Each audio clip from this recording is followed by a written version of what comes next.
Hello, everybody. Welcome to the Pipeline Podcast, episode 155. I am joined by the one, the only, the fabulous, the amazing, back once again. Exit over here. Connor's back on the show. How's it going, buddy? Hey, 155. Damn, you're getting up there in numbers now. Getting up there. It's a lot. What are you doing for your 200th? Do you know yet? I have an idea, but then it's like, it's a year out. Do I want Yeah, to that's true. plan? But we have to go bigger than episode 100 for sure. Yeah, So yeah. we have something Gotta get bigger forward. and bigger and bigger until Yeah, you like in yeah. episode 500, you've got like Dwayne the Rock Johnson on and stuff like that. Yeah. No, we're like at the White House. It's a huge thing. President Darren is here. Oh yeah. Yeah, that's the whole thing where it's like if I get to episode 500, I run for the president of the You've got to get United in there. States. Put your hat in the ring. I'd vote for you. I mean, I can't vote. I'm not American, but I would vote for you. Right, of course. Connor, welcome back, my friend. Thank you. It's always a pleasure to have you on. Glad to be here. Yeah, you know what? It hasn't been a minute, but it feels like it has in a weird way, right? When was the last time? It was Superman? Right after that came out? We did Superman in June, but that felt like kind of different. Like it felt like a little bit of a different vibe. We had our friend on as well, which always a pleasure to have him on. Love Adriel. But you know, it was more like kind of just one singular thing. Felt less pipeline-ish than normal. And then I think I had you on in, was it March for Daredevil Born Again? Like when that came out, we did a ranking of the shows. Yes, I remember that. But that was like almost like a last minute, like, hey, can you please help me with this? My guest just dropped. So it's been a while since I've had you on for like a solo episode that I intended you to be on. Sure. Yeah, because I missed out on the Winter Soldier. You did. Yeah. How dare you? No, I know. I'll leave. I'll leave right now. No, it feels like when like Robin Williams, like, this is a weird ass reference, please, but like when he didn't do Aladdin 2 because he had drama with the studio, but then he came back for 3. He's like, guys, I'm back now. I didn't do the second one. Despite the second one being my favorite MCU film of all time. Yeah. I love that film. That is a great movie. Yeah. But yeah, no, we are here today. We're going to be continuing our MCU retrospective series. We are zooming through, man. We are, now that we've jumped to doing 2 movies every episode of this, we're going through it. Today we're going to be doing Ant-Man 2015, which wraps up phase 2 of the Marvel Cinematic Universe. And then we're going into phase 3 with Civil War. Yeah. Now, typically, what I did for phase 1 is after I did phase 2, I did like a ranking of all the characters. I'm still planning on doing that. I'll just combine 2 and 3 because I feel like there's not as many characters in 2. Like, there's a lot of characters, but I'm just going to combine those together. And also, Ant-Man and Civil War, I thought just worked so perfectly as a unit. They lead into each other well. They really complement each other in ways I didn't realize until rewatching it. I was like, oh, there's elements and hints at what they're building up to in a very fascinating way, and then it leads right into his experience in Civil War and stuff like that. So some very exciting stuff there. Yeah. We have some fun news stories we're going to be talking about as well. We have some fun things in store. But we're going to just hop into today's episode. I mean, Connor, how are you? It's been a minute since we've just kind of talked. Yeah, What's been going on, man? Pretty good. Pretty same as I've always been. Pretty solid. No, I'm just happy to be here. I love coming on chatting nerdy stuff with you. It's a nice little couple hours we always do. No, I agree. It's you're always the guest where it's like, oh, I get to have Connor on. Let's go. It's just kind of like having you on the sketch is always very exciting. Sure. But let's take this comment here really quickly. Harrison said, "Good evening, good people." Well, it's not. Well, it's not evening for either of us, right? It's not evening. It's still afternoon for me. Yeah. So you must be in a different time zone. But good evening to you, and good morning to everyone else that may or may not be watching today. or on playback or whatever we may do. We're gonna be jumping into our Critter Spotlight segment. You are the first person to do the Critter Spotlight segment for wow, really? third time. Oh, okay, yeah, that makes sense. No, you're the only person that's ever done it ever. It's like, wow, okay. I remember doing it before and seeing other people do it, but I guess that was in my head. I guess I didn't see that. No. Wow. You're. I think you're the only person to have now done it 3 times. Wow, I feel honored. And I was kind of going through like some of the older episodes, and I didn't ask you some of the questions that I on either of the previous ones that I would typically ask the people when they come on the show. Sure. So I'm gonna hit you with some of these that we will typically ask people. The same 2 I usually introduce, especially when it's a brand new guest that I've never talked to before, as like a nice little icebreaker. And these are 2 questions I'm pretty sure I know the answer to both of these questions. But Connor, what's your favorite movie of all time? Favorite movie of all time? Superman, 1978 Superman, the movie. Is it? Yeah. Incredible. That was my favorite film of all time. It's a good film. I mean, recency bias, but I feel like Superman 2025 might... Is it up there? Might now be my favorite, just because of the experience of it, you know? Like, it was just insane to be able to experience a full-on Superman film like that in a cinema. My first IMAX film ever, because IMAX isn't really a thing in Ireland. It's really hard to like, films don't really release in IMAX over here, but when they do, it's really hard to watch them because there's only like 2 cinemas in the entire island that have IMAX cinemas. One's in Belfast and the other is in Dublin, and it's not super common that you get a chance to see a film here in IMAX. So Superman was my first, and I think that makes an incredible experience. But I know 1978 Superman, the movie, is just it's a marvel of a film to look at, and I think that's probably going to have to be my answer to that. That's pretty legendary. Yeah, no, I rewatched it prior to Superman. That along with Superman 2 for like the first time. I hadn't done it previously. Did you watch the theatrical version or the Donner cut for the second one? I actually don't know. I'm not sure. Did the film start with Superman saving Lois in Paris, or? Yes. Okay, that's the theatrical. Okay. You should watch the Donner cut. It's such a different film. I think they're both great, interesting. But it's one of the most different director cuts I've ever seen. Oh, it's like Zack Snyder's Justice League, where it's pretty much a completely different film. It's crazy. I don't know if I've ever done. I've done the Zack Snyder cut, obviously. Yeah. But I don't know if I've ever done the like BVS one. I don't know if I've ever done the like big director cut of that one. It adds a lot more to the film. I don't think it changes it enough to make it kind of the brand new film a lot of people see the Ultimate Edition as, but I think it does add a lot of pretty needed stuff. There's a lot more like Clark Kent, like at the Daily Planet stuff, which is fun. That is interesting. Yeah, I was curious because I did spy on your like letterbox to see what your answer would be, and I was like, Superman 2025 is on there currently, so I was like, oh wow, all right. It is at my that top. is interesting. I do think you liked it slightly more than myself, which is completely fine. I'm very happy that you enjoyed it as much as you did. That's an incredible experience. And then, what's your favorite TV show of all time? That's my other like icebreaker question I ask people. See, I've got like 20 different answers. I mean, Arrow, strictly for nostalgia purposes, is just a show that I'm never, ever, ever going to hate. And I just, that was the one show that I would wake up at 5 a.m. before school, the morning of a new episode, because they would come out at night in America, and it'd usually be like 2 a.m., 3 a.m. here. So I'd wake up super early before school. Yeah. I'd watch that every morning, and Arrow was that show for me for so long, that it was the only show in the world that I needed to see. But I don't know, like, Band of Brothers, the miniseries, is probably the greatest piece of media I've ever watched in my life. Like, quality-wise. I just think that it is unbelievably well crafted, well made. Everything is just perfect about it. And then recently I've been rewatching a lot of shows. Daredevil season 3 just completely floored me, blew me away on rewatch. It's like the most perfect non-miniseries season of television I think I've ever seen. Like, it's just unbelievable, and I think Daredevil is that. And there's like Black Sails as well. I know Black Sails is just so perfect. So I guess Arrow, if we're just talking about like nostalgia purposes, but Band of Brothers might just be like the most well-crafted television series of all time, in my opinion. That's fair. No, I struggle with that a lot. Like, I do struggle between my favorite things of all time and the best things of all time. Yeah.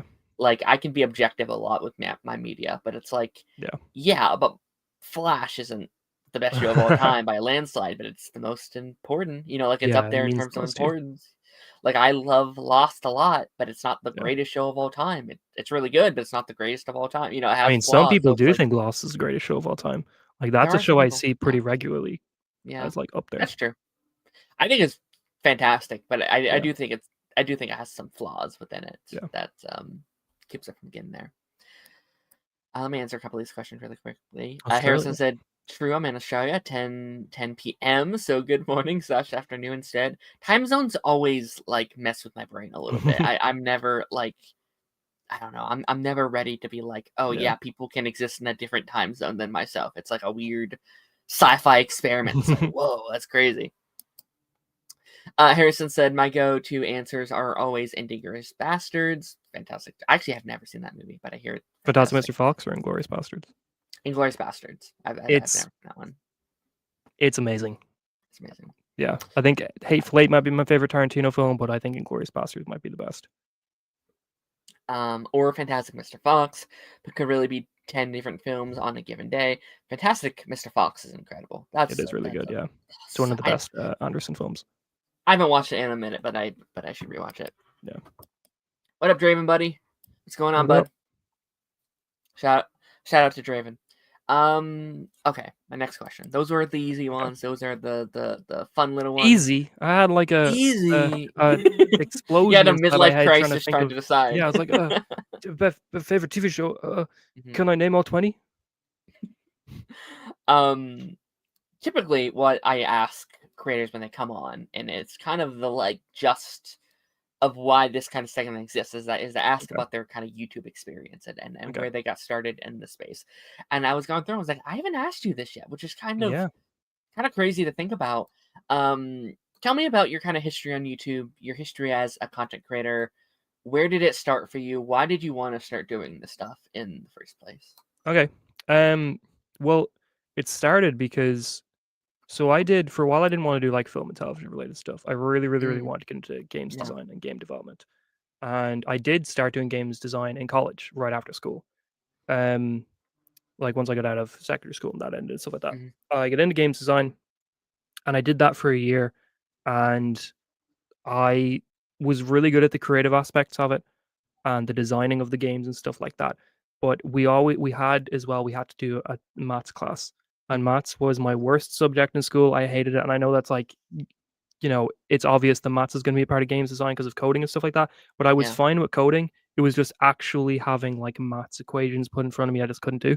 So I Mhm, pretty quickly learned that that was never going to be a course that I would be able to complete yeah. when the maths would just get harder and harder and harder as it went on. Like if it was completely design based, I would do it, but maths no. Right. Um, so I dropped out of that, and then the summer after I dropped out of that, I really started becoming like interested in creating things in the same way I did like game design, or like creating stuff, which led me kind of to think I would like to go back to college and do film and television. But Mhm, before I did that, I wanted to teach myself editing and Flash season 5 was about to start. Um, Supergirl season yeah, it was Flash season 5, Supergirl season 4. 4? Yeah. Yeah, Arrow season 7 and Yeah. Legends season 4, I think. All Yeah. started coming out, and I was a huge fan of the Arrowverse, obsessed with them. So I think the first video I made was like Flash season 5 episode 1 review, Nora, which gave me so much hope for that season. I thought that was a great premiere. I really Yeah, liked so it. strong. So Yeah. yeah, so I made a video talking about that, and then a video talking about like the Supergirl season premiere, the Arrow season premiere, stuff like that, just to teach myself the basics of editing and the basics of like writing a script for a video and stuff like that. And Yeah. then I wasn't really thinking much of it. And then you commented on one of my Supergirl videos. It might have been You're like the so first Supergirl. Supergirl review Yeah. I did. Yeah, I think the episode was called American Alien, and you commented being like, "Oh, this is really fun."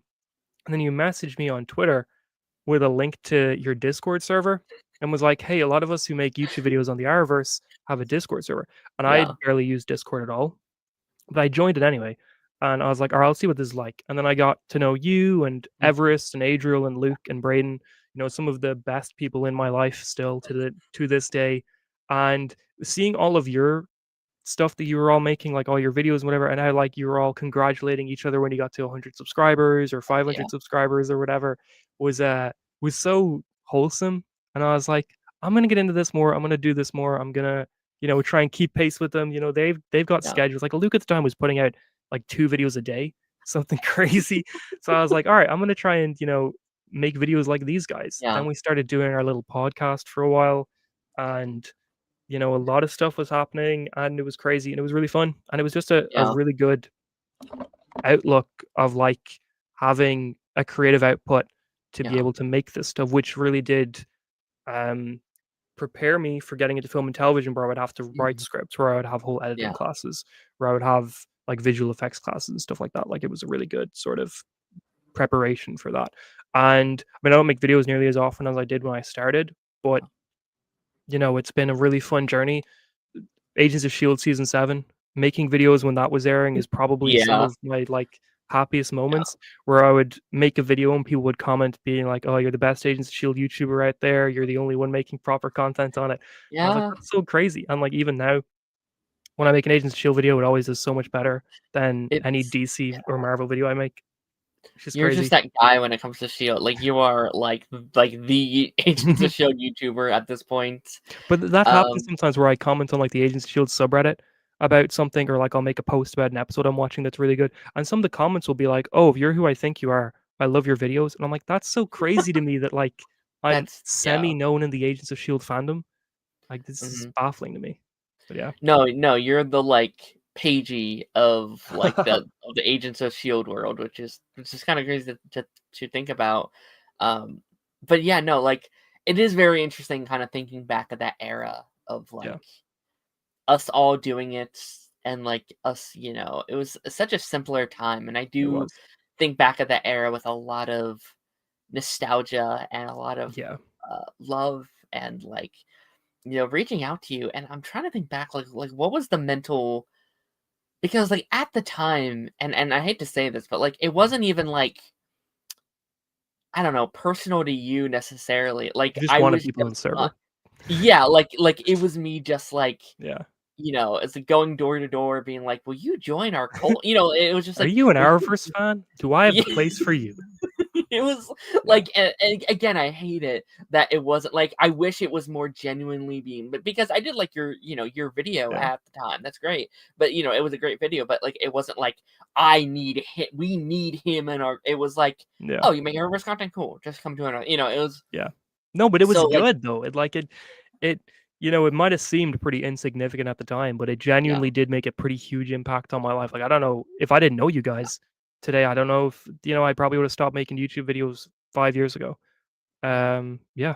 No, it's been great. No, I agree. Like I think at the time there was this kind of like, I think there was this element of like us all kind of inspiring each other Yeah, to keep going, and like I don't know if I absolutely. would have committed to it if it wasn't for our friends in that community. Which Yeah, I'm very grateful I've been able to kind of find that again in like the kind of later years, where it's kind of a sure. very similar vibe, where it's like, oh, everyone's kind of doing this, so let's kind of keep each other inspired. But no, it's Yeah.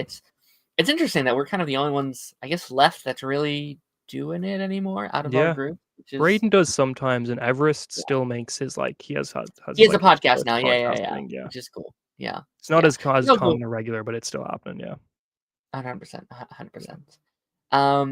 And then I wanted to just ask you, kind of going back to what I used to ask you at the start of Sure. um every episode that we would do. What is your current hyperfixation? What is the thing Currently? right now that you're just like, I'm really into this thing. That's all I can Yeah. think about. This is kind of what I'm currently into. Um, I mean, as always, it's television. I'm obsessed with Oh, watching as sure. much as Yeah. I can whenever I can.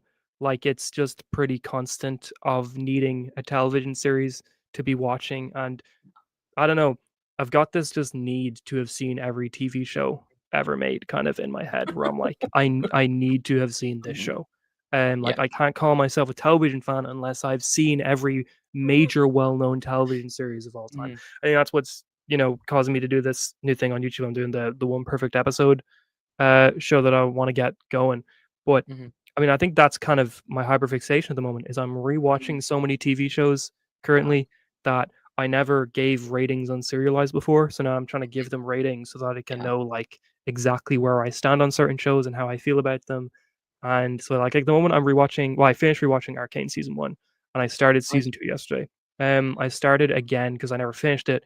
The UK version of Utopia from 2013, Oh, which has the same composer as The White Lotus, and it's great music, but I love Utopia that is series so really good at the much. moment.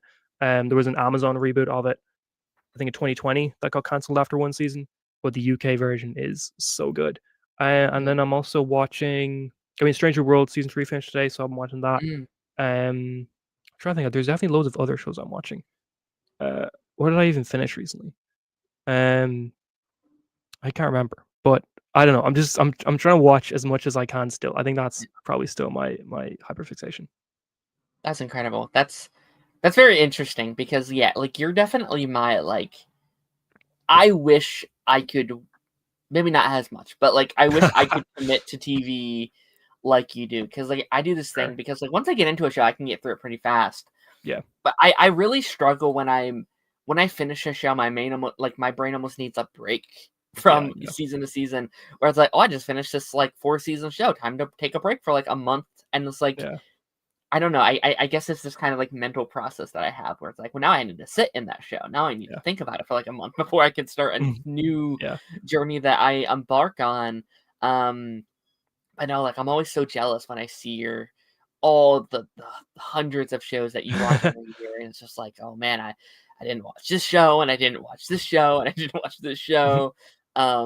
But I get you. I think that's very fascinating. Do you have a favorite show that you've watched, like, new show that you've watched this year? New show that I watched this year, Yeah, Andor. Wait, do you mean like a 2025 show or a show I watched for the either first or. time this year? Anything that Well, you watched this year.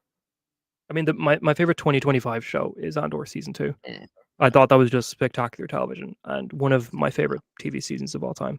Then Severance season 2 as well was fantastic. Severance, I was a yeah, little bit iffy on Severance season 2 at first. I thought there was a part from like the beginning to middle-ish where I wasn't sure mhm, this was as good as season 1, and then I thought the final group of episodes in season 2 were the best episodes of the show easily. yeah. And then The Studio was great this year as well.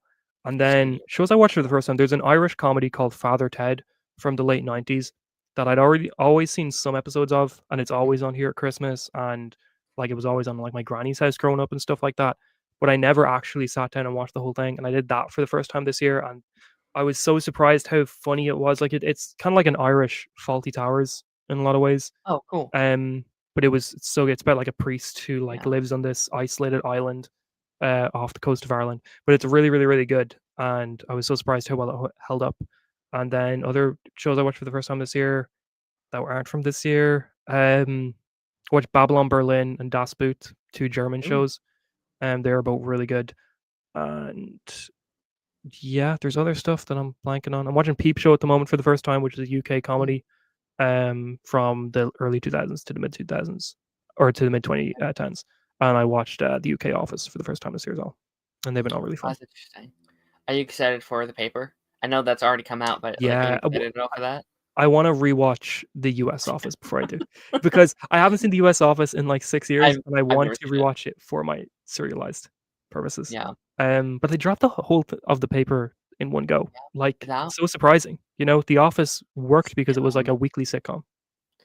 I could go down a rabbit hole on how much that pisses me off. As someone who Yeah, has never seen The Office, I was sitcoms, in my opinion, do not work on the binge model. I think that is the I worst also thing agree. to do a Yeah, sitcom. I think You need comedies that. should be weekly.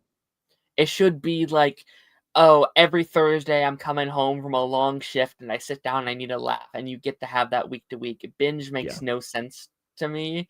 yeah, Although they're already greenlit for season 2, so I'm happy for them because I think yeah, that's another thing with, like, sitcoms for me, where season 1s are almost always my least favorite season of a sitcom because I don't know the yeah, characters, they haven't found their humor yet, and then it's like, oh, season 2, 3, 4 is where they kinda find their stride, once they find their yeah. rhythm. So, I'm glad I they're mean, given that that's what The chance Office to was. The US Office was like that, where the yeah, first season was just them recreating the UK one, and then in yeah. season 2, they finally broke away from that and did I their own thing. watched, like, the first 3 episodes of it, and I was like, "I'm good." but like I I don't know I blame you. need to give it another chance. I Yeah. need to go back at it. Yeah. I agree with you with like a lot of your favorite shows though. Like I think Severance is still probably my number one. It's just like Severance is that show. It's Yeah. just that guy. It's just like yeah, it's Severance. So It's well like made. it's like what Breaking Bad was like back when that was airing. It's like yeah, but it's freaking Breaking Bad. Of course Yeah. it is. Yeah. I really fucked with this new season of Dexter, which I've talked about a lot on this channel I last need to couple months. finish Dexter, the original. It's where'd you stop with Dexter? Towards the end of season 3. I remember one of my last scenes I saw was Jimmy Smits on top of it was like this really high up building outside, and then Dexter was there with them and they were arguing about something. Yeah, it's great And they were scene. like shouting back and forth. And I thought Jimmy Smits was great. I was watching one episode a day for a while, and then I Mhm. stopped around then, and I don't know why I didn't go back to it. Yeah, But I remember David Ramsey had also been in the show by that point, and I was like, "Oh, he it's is. Diggle."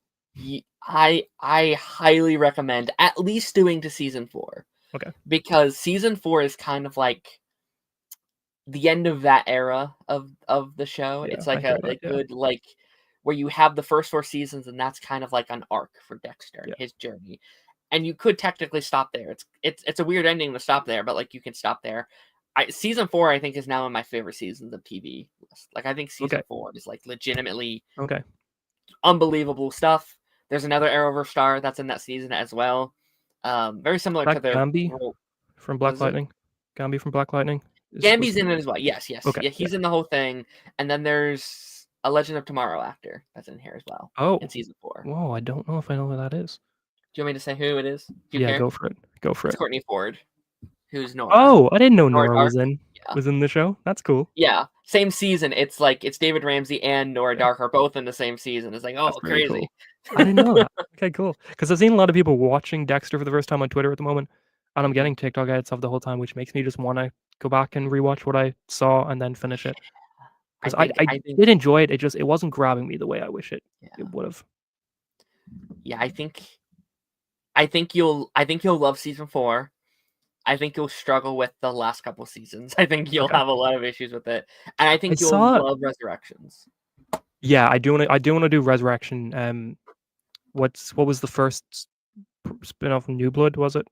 New Blood was the first. Yeah. Yes, that was Yeah, the okay, first and one. then the prequel. I want to do like the whole franchise. And Yeah. but I saw like some of the like I saw Neb on Twitter was watching at the moment, and he was saying that that season 5 and 6 were still pretty strong. That he was surprised how strong they were from what he's been hearing. Mhm. So maybe I'll have that experience. 6 is my least favorite of Okay. the show, Okay. but I think it's kind of like Supernatural for me, where it's like even when it's at its worst, it's still a fun show because the lead is so good and like just Okay. the tone of the show is awesome. Like Yeah. it's still like yeah, it has these weird things that they're doing, but it's a freaking Dex. It's so Yeah. so much fun to watch him on screen. So Is 7 the one where they start doing weird things with Deb? season 6. Season 6. Okay. There's hints at it in season 5, and season 6 is when it's fully being done. Okay. Honestly, and I'm then aware of 7, that. 7, there's even more hints of it, and then Okay. 8, they try and steer a little clear of it. It's like, thank God. I've And then heard they of do that, a prequel, unfortunately. and it's like once you get to the prequel, it's like, oh no, it's so apparent what like it's weird looking back on it, being like, Yeah. oh. Crazy. Let me read a couple of these comments, and then we'll move on to our next thing here. Harrison said, "Love the Batista hat. Thank you." Speaking of Dexter, I got this hat for Hell yeah. our Dexter watch throughs, so thank you so That's much. cool. Harrison said, "Andor is peak television for me." It really is. It's just I amazing. didn't do season 2 yet. From episode 6 onwards, it's just 5 out of 5s constantly for the rest of the season. Like it does start very slow, like much slower than I think season 1 started. Yeah. But once you hit the proper like what they're doing and where they're going with the season around the 3rd arc, it's just it's I unbelievable. know I'll love it. Yeah. I know it'll be good. I don't have enough investment right now, and I guess Star Wars as a whole, and I guess like I don't know. Sure. I need to get caught up. I will eventually. Harrison said, "Father Ted." Now that's a throwback. Yeah. Peep Show is one of my all-time favorite comedies. It's Just so love that good. kind of humor. Incredible. Resurrection kind of feels like really well done fan fiction. Oh, that's interesting, and I mean that as a compliment. No, I loved. Have you heard like who the cast is in that show? Just like all the I know people they Peter have. Dinklage and Yeah. Christian Ritter, and I think that's all I know. Okay. And I know a lot of people from the main show back as well. Yes. Yeah. Yes. No, there's that cast is insane. Like it kind of feels like kind of like Knives Out a little bit, where it's Okay. like, oh, all your cast, like a good majority of the cast are these like big celebrities that they can bring on and have for like Yeah. a couple of episodes and play, and they're really good. It seemed like the budget for it must have been huge, like for the cast they Much have. bigger, yeah. Yeah. Which I am wondering if that's why Original Sin like didn't get picked up, Sure. especially going into season 2, because season 2 feels like it's going to be more like, I don't know if this is a spoiler or not, but maybe more like road trip style, where like every Yeah. episode maybe in a different location and different Okay. place. Yeah, Like 'cause that. season 1's New York, isn't it? It's New Is what York, I've yeah, heard. Yeah, yeah. yeah, yeah. So that would be. I could see them being like, we need more money for the season, so Yeah, you yeah, have to pick yeah. one kind of Cut thing. some shows, yeah. You're up early. I am up early, Lance. How's it going, buddy? Alrighty, we're gonna be hopping into a couple of news stories here. Hell yeah. All DC related today. It's been a So much better than Marvel. Jokes, I'm we're joking, in I'm a joking. we're in a new era for DC, man. It We are. feels nice for like the vibes of DC, and I guess the future of DC to feel Yeah.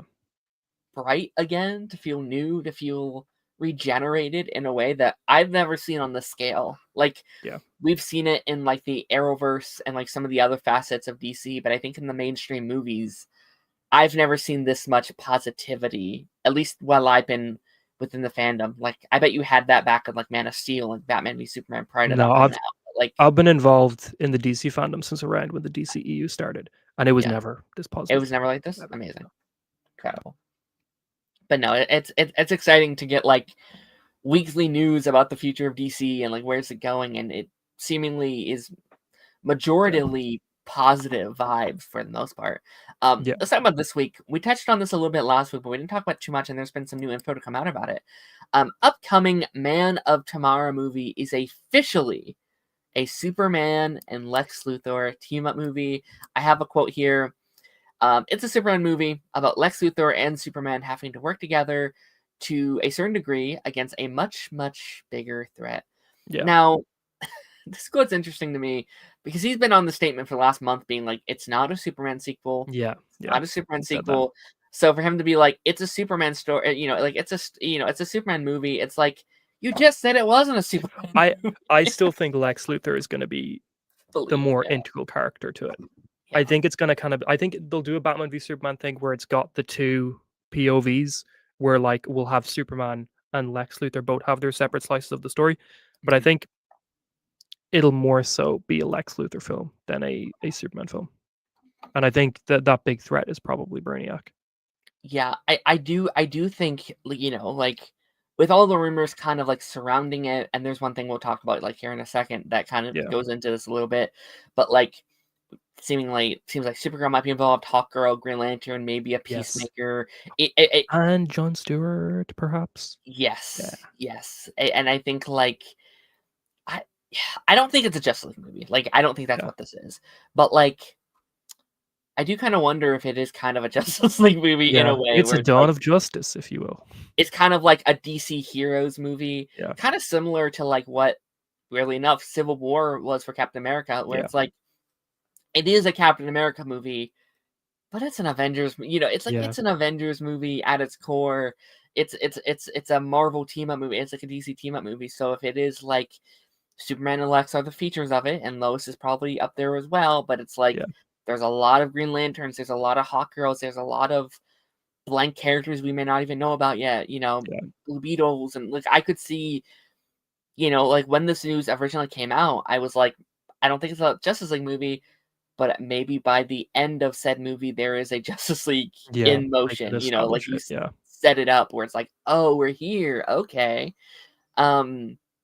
What are your vibes on this movie? Because like this has been kind of teased for the last couple months now. Yeah. This has been in the works. How are you kind of feeling, just like in general?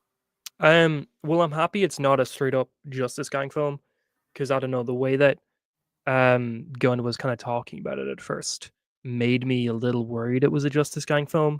Hmm. And I mean, we thought it was going to be a Superman, Supergirl film, like a Last Children of Yes, Krypton thing for a while, and I would have been like completely on board with I that. would have been. But I kind Yeah. of do like the idea of it being a sort of a dual Lex Luthor Superman film, where they're Mhm. not exactly being the antagonist towards each other, but there's a much bigger thing they have to team up and deal with.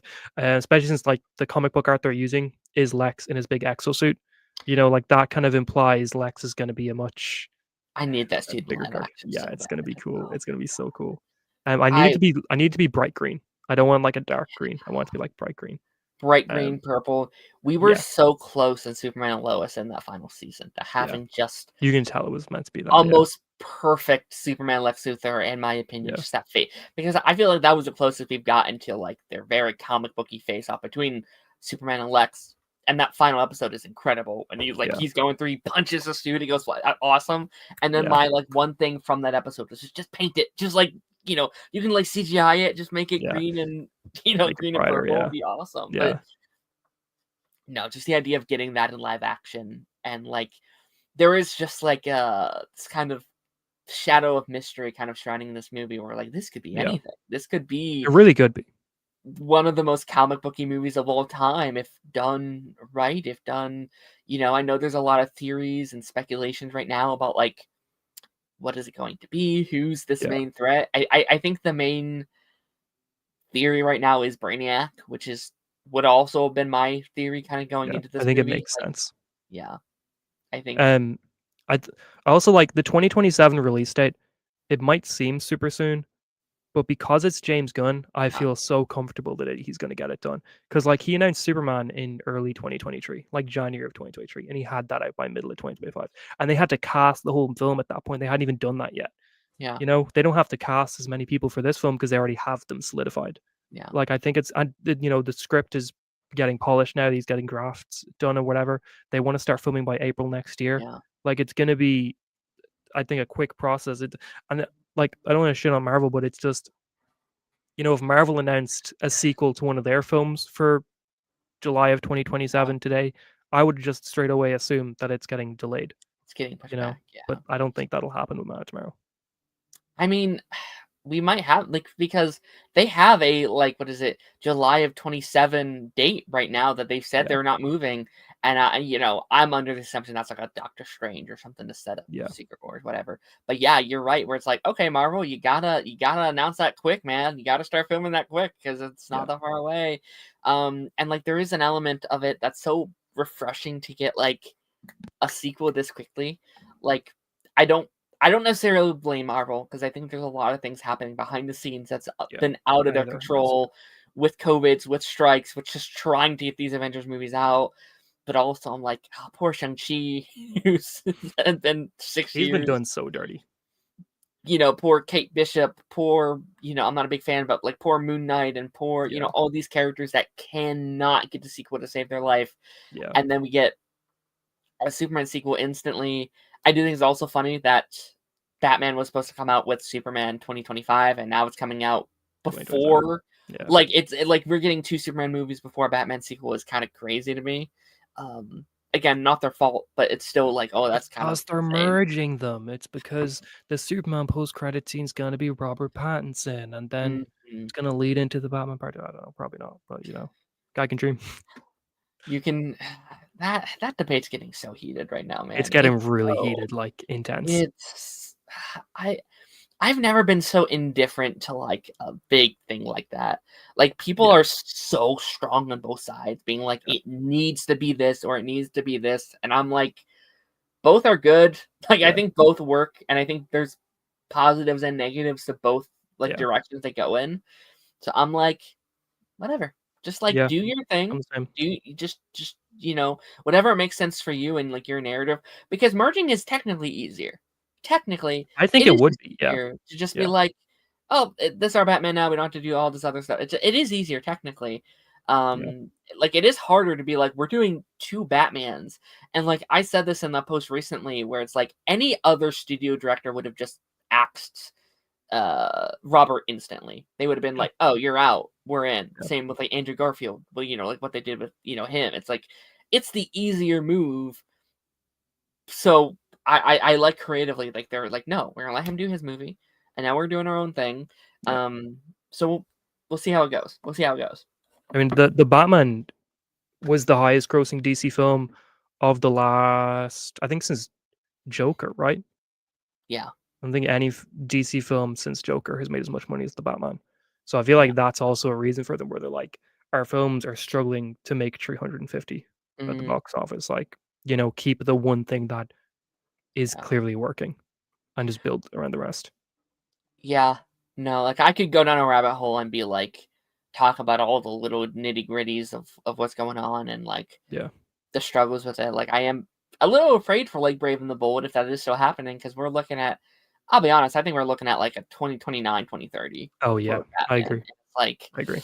that's kind of a And while to the thing is establish. as well, no matter who they cast as Brave and the Bold Batman, or no matter what they do or what story direction they take, it is always gonna be compared to the Robert Pattinson, Matt Yeah. Reeves version of the character. And And the Ben Brave and the Affleck. Bold could be the best thing ever, and you're still gonna have people being like, "They should have just brought Robert Pattinson's Batman over." Yeah. And I think for that reason, they have to be considering potentially just merging because it saves them dealing with the comparisons and the years of which one was better and the years of which one should Superman be with and stuff like that. Yeah. It's it's interesting. Again, there's pluses and minuses to both, Yeah, that I'd say. Like I would be a little sad to lose this kind of like the current plan that they're going ahead with. Like, yeah. I don't think you cannot do like I think you could do a fantasy Batman with Robert Pattinson. I think you I could. don't agree with people that say it wouldn't work. I don't agree with that Yeah, at all. But it wouldn't be right now. It wouldn't yeah, be Batman Part Two. It'd be maybe Part Three, and you're not doing Damian Wayne right now, and you're not like yeah, you have to really you're not doing Teen Titans anymore. That movie scrapped it. yeah, So like you have to go in a very different direction than you were heading with originally. yeah. So I mean, my opinion is that the Batman Part 3 is not happening regardless. I personally think that even if they don't merge them, I think Robert Pattinson's era of the DC of his corner of DC will end with part 2 because I think both Matt Reeves and James Gunn have probably had a conversation about this where they're like, "Look, if we're bringing in a Batman, we really can't have your world operating beside us. Do your second film, and leave it at that." Because there was a while there where we were getting nonstop announcements and additions to the Matt Reeves universe. Like yeah, that GCPD project was supposed to be in the Batman universe. Clayface was originally supposed to be in the Batman universe. A lot of other little things like the Batman was announced as a trilogy. We were hearing they might be doing like a Bane thing, a Joker thing, a Penguin season 2. And now all of that has gone away. yeah, We don't hear about any of that anymore. And we're hearing about now is the Batman Part 2. Like I think for that reason, they're probably going to either merge them after Batman Part 2, to which case whatever Batman Part 3 is will just become part of the DCU, mhm, or they're just going to, after Batman Part 2, move on and start with their new Batman. do Brave and the Bold. Yeah, because I You know don't what think we're would getting be 2 like? Batmans at once. You know what would be ideal? And like I What? pitched this in our like DCU pitch a while ago, and I pitched to like make the DCU Batman a TV show instead. Yeah. And like looking back on it, I'm kind of like the opposite now. Mm, Like make Robert Pattinson a TV. Like I don't think he'd do it. I don't think he would like commit to a TV show. But yeah. like do it like an 8-episode TV show that comes out every like 3 years, and you do that, and he's like it's this very high budget HBO I'd Academy fuck with it. Award winning, like it's just a Yeah. big thing, and then that leaves you kind of separate because it's like okay, so DCU's in the movies, he's doing his thing, but then Yeah. you can still Pattinson's in enjoy the this TV. over there. Yeah. Yeah, I think that'd actually I actually think his template would actually work better in a TV show. His more like It'd be great. Yeah. grounded, down to earth Batman works very well in your like episode, maybe not episodic, but your like serialized Yeah. TV formula. I mean, the Um, first Batman film felt like it could have been a TV show, where it yeah, was like, like a it mini. was a long 2.5 hour to 3 hour film that was separated into little parts. Yeah, You had like the stuff at the beginning dealing with the Riddler and jumping into the Batman world. mhm, Then you cut to like Penguin stuff. Then you cut to like the Falcone yeah, stuff and dealing with that and everything he had to do with Catwoman, and then switching back to the Riddler stuff, and then the third act. Like it jumped around so much that it felt like it could have been a TV show format. and the Penguin is honestly one of the best shows I've ever Yeah. seen. And then, It's like, great. if you Yeah, could it's bring great. that energy over to him, like, if you could do that with Penguin, you can 100% do that with Oh, Batman. yeah. I think Batman's Absolutely. such an Yeah. easier character to make a Yeah, TV yeah. show on. Yeah. So, like, that'd be great. I What's agree. going on, Red? What's going on? What's up, buddy? Okay, after it's almost 50 minutes. I'm so sorry. You're good. Uh, No, I mean, I'm sorry. we're I'm rambling like crazy. Oh, no, you're good. It's been a while since we've had a sit down, so Yeah. I guess it's warranted. We're gonna be getting into our main topics here today, Yep. as we jump into, of course, the MCU retrospective. Um, Again, let's start with our first movie here, Ant-Man 2015, which is the wrap up to the Marvel Cinematic Universe Phase 2. A little bit of an interesting way to wrap up I guess the phase a little Mhm. bit, which maybe goes into the thing where it's like, I don't know. Like we've talked about this previously. Phases are always a bit weird for Marvel. Like it Yeah. always like you always sit there being like, what are kind of like phase one felt like a phase, right? It felt like there was a beginning, there was an end, and then that's kind of what we were doing. Yeah. Phase two doesn't really have like I don't know, like a through line necessarily. Like Yeah. I think by this point they were just like full steam ahead on Thanos. Like they kind of knew what they were doing with that, what they were building to, and so there wasn't like this kind of like I don't know through line of stories and Yeah. characters that they were building to like Phase One did. Nor do they ever do again. Like that was a one and done. Um, what's your thoughts on just like Phase Two, like as a whole? Like, are you a fan of Phase Two? It's crazy because, like, I think it puts out 2 of the best films in the entire MCU in Yeah, Captain America: Winter Soldier and Guardians of the Galaxy. But yeah, then I also think it pretty undeniably has some of the weakest films in Iron Man 3 and Thor: The Dark yeah. World. And then, like, Avengers: Age of Ultron it's a good movie, but it's easily the worst Avengers film, I think, in my Mhm. opinion. Like, I really like it, but I think it's the worst Avengers film by a decent amount. And then Yeah. Ant-Man's really good as well, but it's like I think Ant-Man is, like, around, like, the middle of, Hmm. a lot of that sort of stuff. And yeah, it is a really weird phase. It feels like they're coming straight on the success of Avengers. It feels like they're trying to just get a lot of sequels out Yeah. without like Guardians of the Galaxy and Ant-Man obviously start stories, but it Yeah. feels like it's mostly a phase of just following up on what you began in the first phase. It Like does it does it's really weird. remind me of, like, Phase 4 in many ways, where it's just Yeah. trying things. It's attempting things. I think it's personally my least favorite phase, which I know is a Yeah. really hot take, but I think it's just because, like, I don't know, like, you're right, where it's like Winter Soldier, Guardians, I think holds the phase by a chokehold, where it's Yeah. like Yeah. 2 of the best things that's ever Marvel's ever put out, and it's hard to Yeah. argue that where it's like, well, yeah, those are pretty awesome. But then, yeah, you have like Iron Man 3, which I think is fine. Third Dark World is boring. Ant Yeah. Man, which we'll talk about here in a second, is good, but like I think probably on the same level as like a lot of your Phase 4 and 5 stuff, where it's I agree. Yeah. I would like agree. these like good projects, not amazing, but they're good. So it's like it's kind of and I think it does that same Phase 4 and 5 thing where it is an experimental phase. It's Yeah. trying new things. It's attempting things, and a lot of it doesn't work. But I feel like it's such a different era where, like, I think if this phase came out now, it would get shit on. I think people would be like, "Marvel's washed. Oh my goodness, they've Yeah, probably. it'd be like." So it's like I sometimes feel a little bad for like current Marvel because is it all perfect? No, definitely not. We've had Yeah. our grievances with it, but I feel like I kind of feel like they've done some of this stuff before. Like I think Marvel gets shit on a lot now for the things they've been doing for like 10 years now.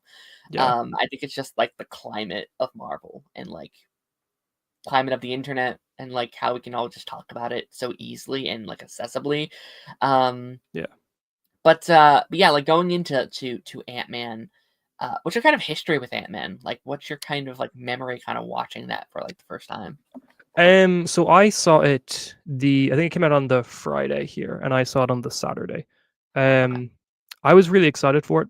I remember seeing I think the first like little teaser for it came out with Agent Carter season 1.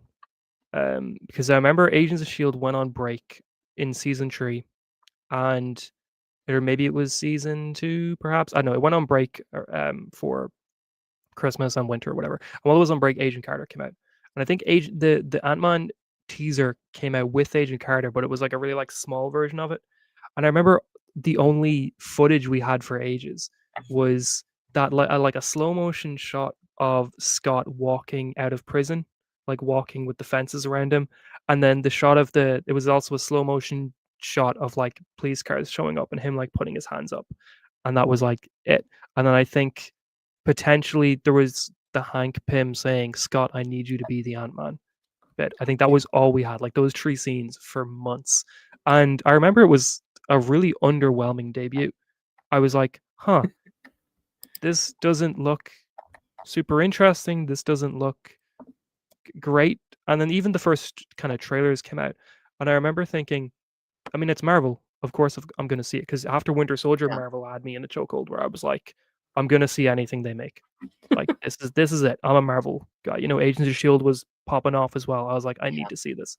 Um, and then that trailer that came out that ended with the giant Thomas the Tank Engine hitting Yellow Jacket, was crazy. I remember that being like the wildest thing ever at the time. And I remember being excited for it because for Yeah. a while Edgar Wright was attached to direct, and he was the main writer on it for a while. And obviously he didn't direct, but he still gets a screenplay credit in the credits. But I'm not sure if like he had a lot to do with the script or Mm. if they just had to use his name on it because the foundation was built by Yeah. him. But I would have loved to see that straight up Edgar Wright version of Batman. I That would want have been to, yeah, crazy. that. And then I'm sorry, Mason.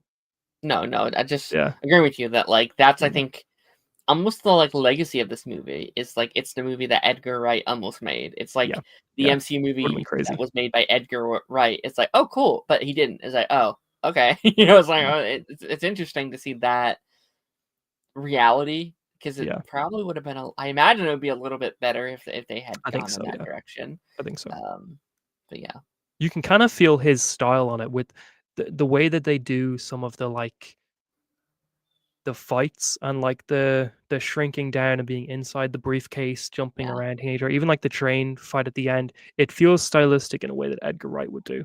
Which I wonder if yeah, that's some of his like storyboards and like inspiration left over. right. But it was also a lot of like Agents of Shield stuff surrounding this movie where when it came out, because this was after season 2 of Agents of Shield. Okay. So the teaser came out around Agents of Shield season 2's mid break and Agent Carter season 1. Because I remember at the time season 2 of Agents of Shield had ended with Grant Ward starting his new version of Shield or his new version of Hydra. Hmm. And the film came out, and when we had that guy be like, I'm with Hydra or whatever, everyone straight afterwards on the Agents of Shield like areas Twitter were like, oh my god, is he with Grant Ward's Hydra? Is season 3 gonna start with like Grant Ward being like your guy at Pym failed or whatever? And we were like, oh my god, that's gonna tie into that. And then Yeah, season 3 started with a reference to how Fitz was trying to find Simmons and he couldn't find a way to get through the portal onto Maveth. And Coulson was talking about how he was like, you even investigated the Pym situation where everything shrunk down. You thought that she might have shrunk for a while, and Fitz was like, she did, or something like that. It's just it was an era where we thought Agents of Shield was going to be so integral to right. the Marvel films, and we were like, oh my god, this guy works for Grant Ward's Hydra for sure. This is going to tie into that. This is Hmm. crazy. You know, we saw the Triskelion at the beginning of the film. Right. It was a really fun time for that. I mean, obviously it ended up not mattering at all. It was fun.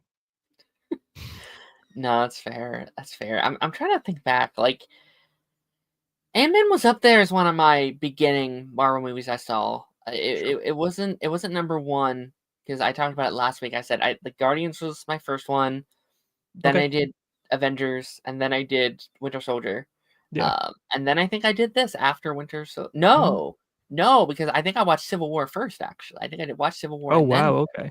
so, Okay. like, my order was very weird, like, I wasn't Yeah. watching in order, I would just, like, get DVDs, and I think this movie and Civil War were kind of, like, when I was starting to get into the Marvel fandom a bit more, I Yeah. wasn't fully in yet, and we'll talk about them maybe a bit more with, like, Civil War, because that was my first big one where I was like, Yeah. "Oh, I have memories with this one in Yeah. particular," but, um, no, I think I started like, I watched that back when it came out, and I was really into it. I remember Yeah. watching it being like, "This is awesome. This It's a is fun film. amazing."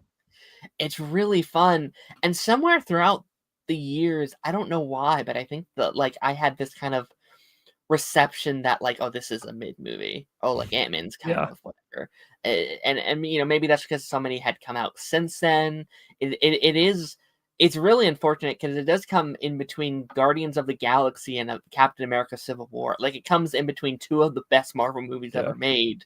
So, and I actually all of the Ant-Man movies kinda struggle with that a little bit, where they're kind of yeah, stuffed in between weird movies.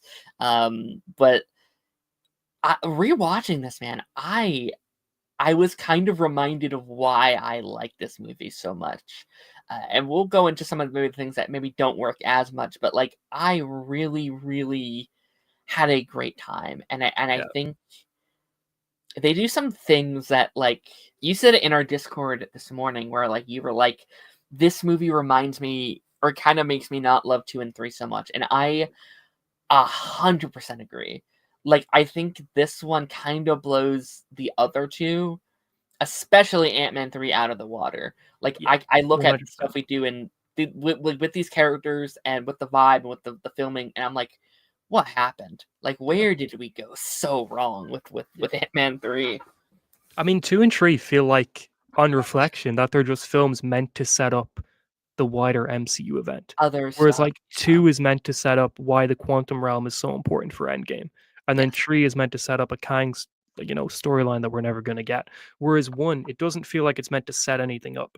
It feels Mhm. like it's just a really it's like it's not an amazing film. It doesn't do things, spectacularly well or anything like It that. doesn't break the world, Yeah, yeah. exactly, but it doesn't have to because it's just trying to be a fun film that introduces some new characters, has some cool effects, has some cool fight scenes.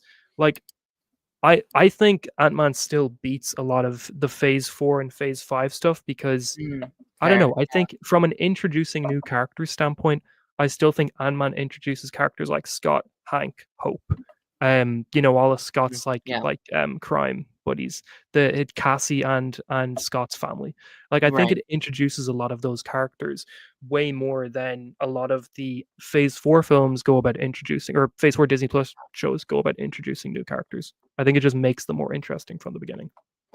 No, I agree, and I think that's the strength of this movie, where it is just, like, I kinda love how simple it is. I like that it's a very down to earth movie, and, like, there Yeah, are elements of, like, a potential world-ending threat, but that's this particular movie isn't a world-ending threat, it's, like, yeah, potentially protecting future world-ending threats, which I think is yeah, very interesting, where it's not like, if this happens right now, the world will end tomorrow. It's like, yeah, if this gets in the wrong hands, we are looking at a fundamental change of what the world looks like, and I think that yeah, stuff is kind of interesting, and I do think the heart of the movie being just these characters trying to make it through the day is very fascinating. I think yeah. Scott this is, I think, easily Scott's best movie, or, like, Paul Rudd's best movie as I agree. Ant-Man, and, like, I was trying to think through, I was like, "Alright, does he have any better movies?" And I do really like him in Endgame, I think he's actually really solid in that movie as well, but I think there's something that's happened with Scott, and this happens with a lot of goofy characters sometimes, where they kind of forget their level of goofiness sometimes, or their level Yeah. of, like, moronness sometimes, where Yeah, it's it like, feels like they're just idiots sometimes. yeah, and I don't think they've done a horrible job with him as they've done with some of the other characters, but, like, he's kind of a smart guy. He's kind of a I very know, equipped, I know. very well put together Yeah, guy. And they forget that, I think, in later movies where he just becomes, "Oh, he's the loser. He's the" yeah. like, by He 2, he's a yeah, loser by yeah, 2, and it's like, yeah, no, he's like, the whole point of the movie is him proving he's not a loser, is yeah, that he is equipped, he's good at this, yeah, and he is smart in a different way. He's not a scientist, but he's very smart about what he does, yeah, and they do, I think, very much lose that by 2. I think Endgame brings it back a little bit, showing like, "Oh, yeah, he did save everybody. Like, it was yeah, him that did all this." And then by Ant-Man 3, it's gone. It's just yeah. completely gone again, which He's is just really by unfortunate. 3, he's just, the fame has gone to his head. He's far more goofy than he's ever been.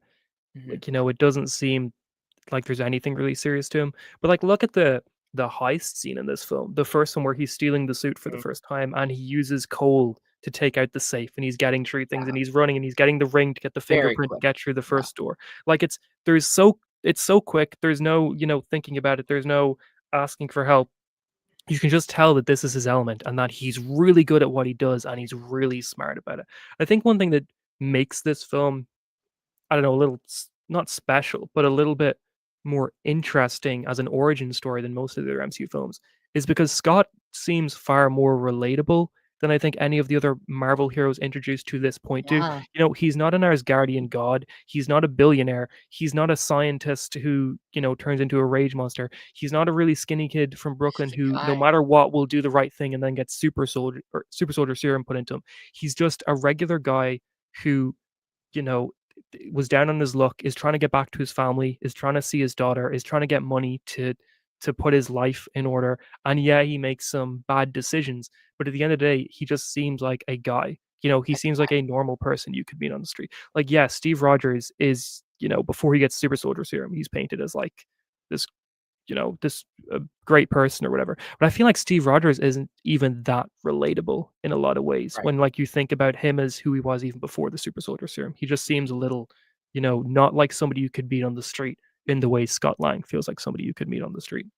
Yeah. No, I love Scott's journey through this movie. I love how realistic his kind of thing is, where it's like, Yeah, all right, like very realistic, even by I think it's even getting worse by today's standards, where it's like, okay, I made this mistake, I'm in prison, but I'm trying to get my life together. I'm trying yeah, to, see my daughter and keep a job, and he can't. And I don't know how it is over there, but like at least from Americans like POV, it's like this is a real problem where there's yeah, not a good like redemption route for a lot of people, where it's like once you get there it's hard to get out, it's hard to yeah, redeem yourself. And this is a story about redemption for Hank, for Hope, and for Scott. And I do really like that. I really love that narrative that they're telling here with all these characters. And it is very inspiring, kind of like once, like it's a movie, like like he's in his head and he's not fully there because he doesn't believe he can be, because everyone in his life is telling him he's not worth that. And yeah, once he finally has a system of people that says, hey, you can do that. Like you are qualified for this. You can, like, it's not actually, I do love that it's Hope that is holding him back this whole movie, where it's yeah. like, this guy, no, it can't be him. It should be me. And like once she like, you can do this. Like it has to be you. That's when he's able to Yeah, do it. Oh, definitely I switches. have a support system behind me that says I can, so I can. And I Yeah, really love that stuff in here. I agree. And I think it's really good. This is, I mean, I don't know if this is my favorite Hope film. I think maybe she gets better material in Ant-Man 2, Oh, but really?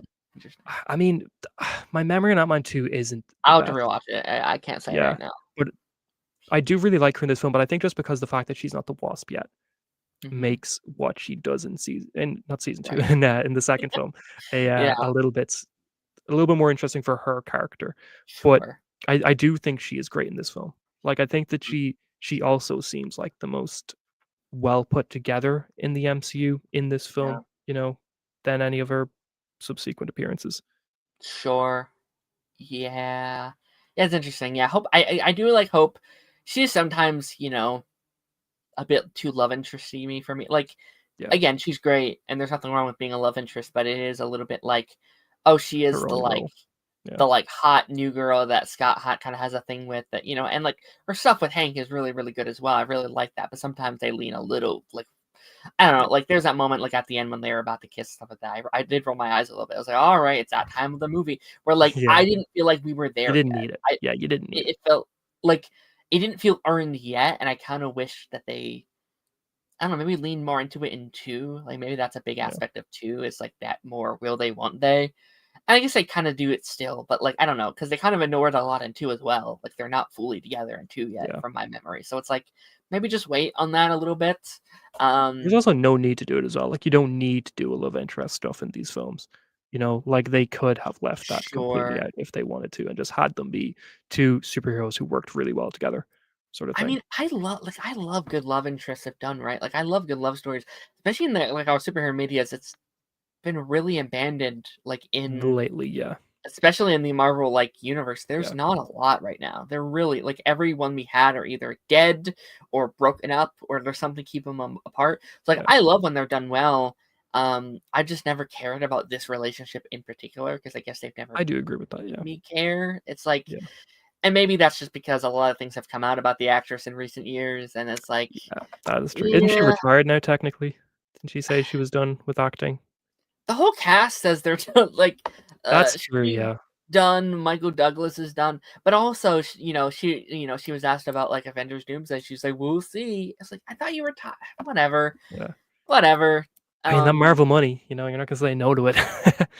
I if we never see her again, I won't bat an eye. If I'm being I honest with I think it would be strange if we never see it. If Doomsday and Secret Wars are supposed to be as insane balls to the wall as they are, I think, you kind of need a lot of these characters to even just have single, like, scenes you. We'll just to see. show what's happening with them. Potentially, I don't know. I feel like I'd almost be even more interested in Cassie than I would Hope at this Sure, yeah. point. I think Like she's gonna be in it for sure, yeah. We saw those concept arts that had the what do they call them? The champions mhm, in it, yeah, so I think we'll she'll be see. in it. We'll see. Harrison said, I remember enjoying Ant-Man when I saw it in cinemas. It's one of the better standalone films of the Marvel of the MCU, in my opinion. I'd probably Um, agree. it's been a hot minute since I've seen it though.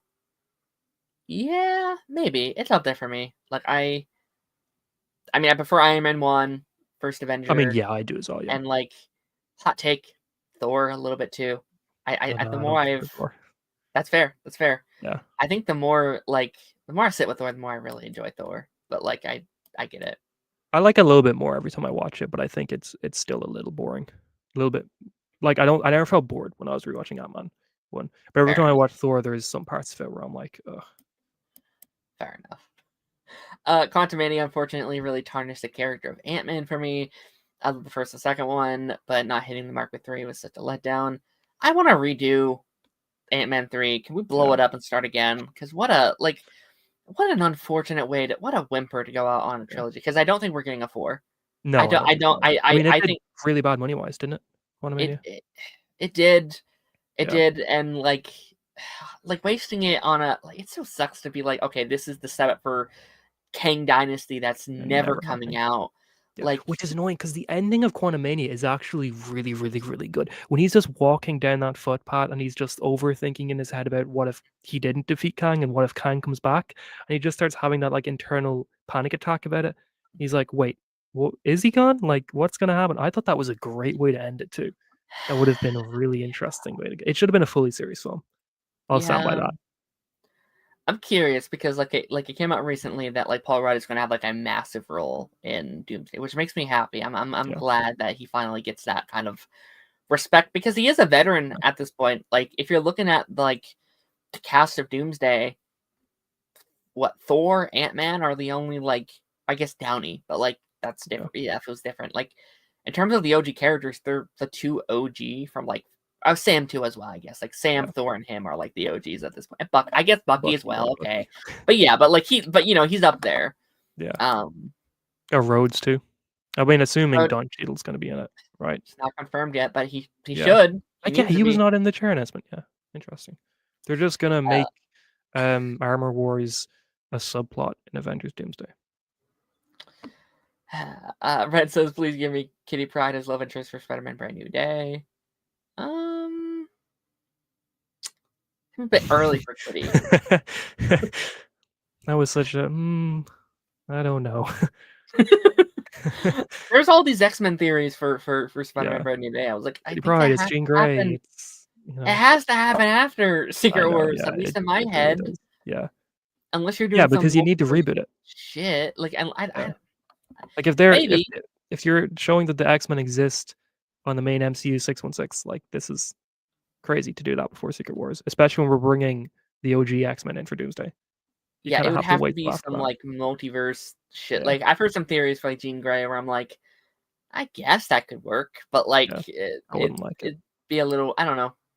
I hope Scott will be a big part, whatever the Young Avengers will be. Oh, it would be Yeah, cool if he was I the mentor for the thought I team. heard Scott and Star-Lord were gonna be, like, the mentor-y people for them.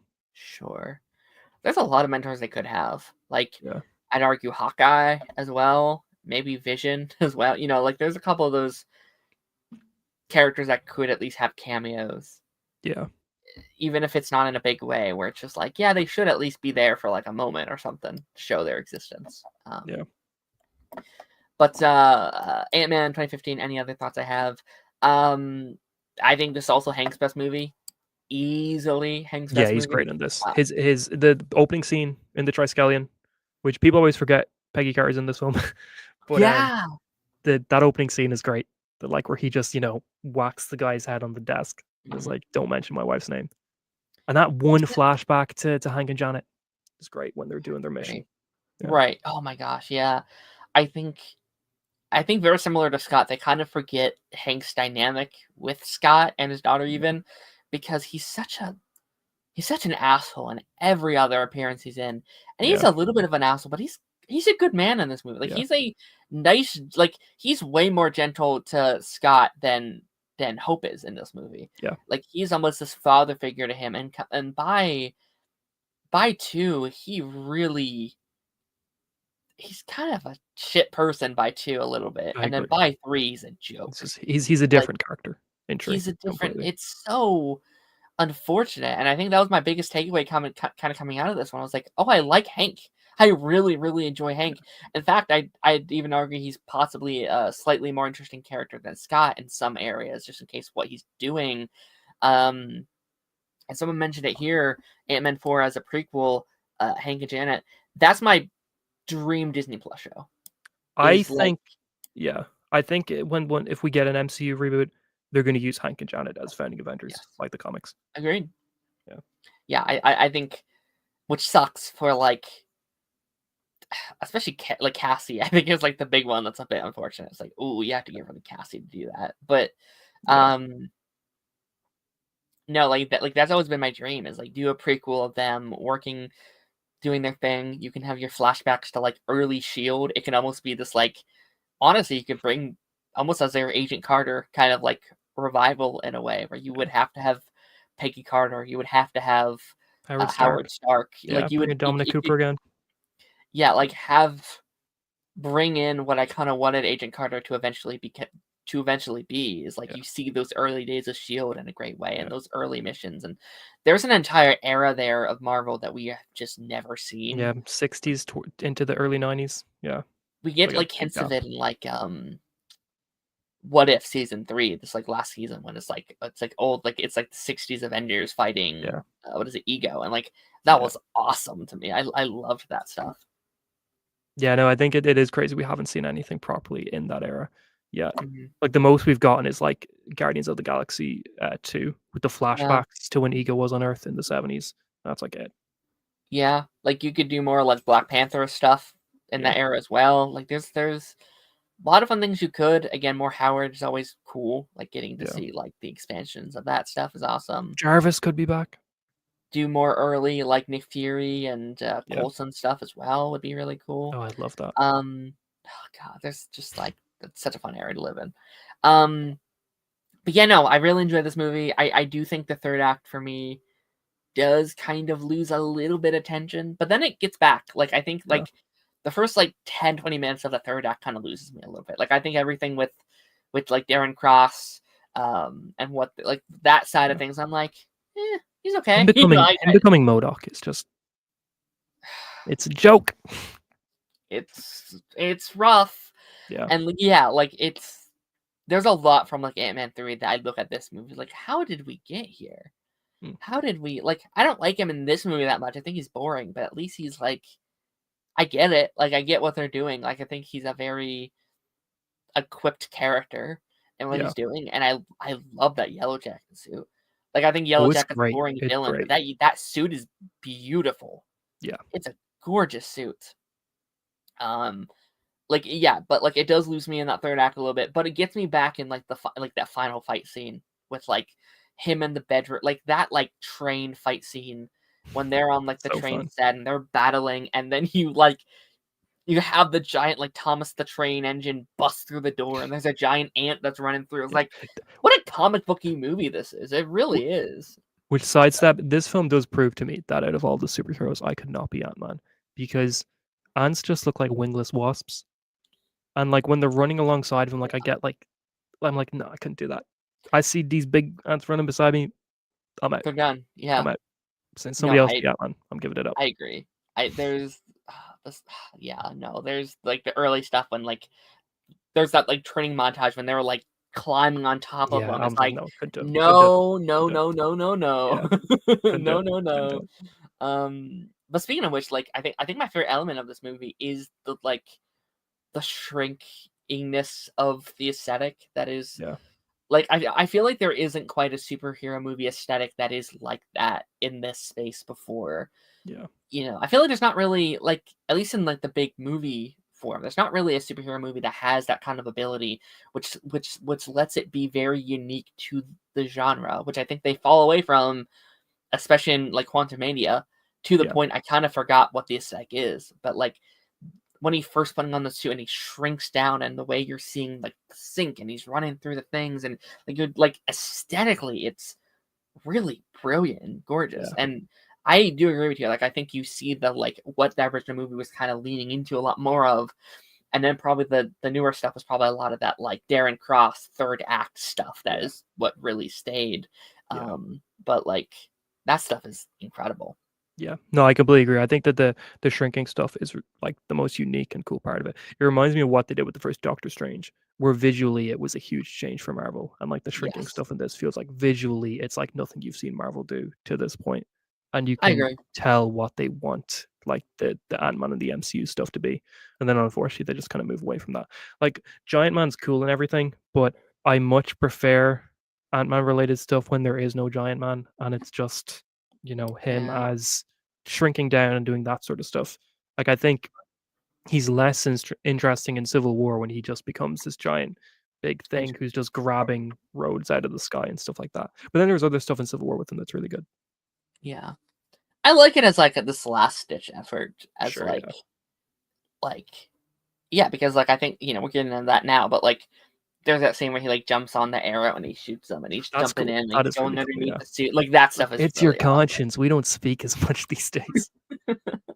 No, that stuff is no. I would agree. Um, I was going through the cast list here. We had a appearance from Sam Wilson. Actually, a couple appearances from Sam Wilson in Yeah. here. Which people Um, always forget he was in this as well. Like I that probably was one my thing I favorite. remember being spoiled on before the film came out. That's, And I remember going in and none of my friends knew that Sam was in it. And they were like, "Oh my god, it's the Avengers compound." That reveal of the Avengers compound that's is so so good. cool. It's That like, "It's not a warehouse, you son of a bitch," and you just see the Avengers compound, and the little bit of the riff plays, and it's just, yeah. Marvel doesn't do things like that anymore. They don't just do those little moments.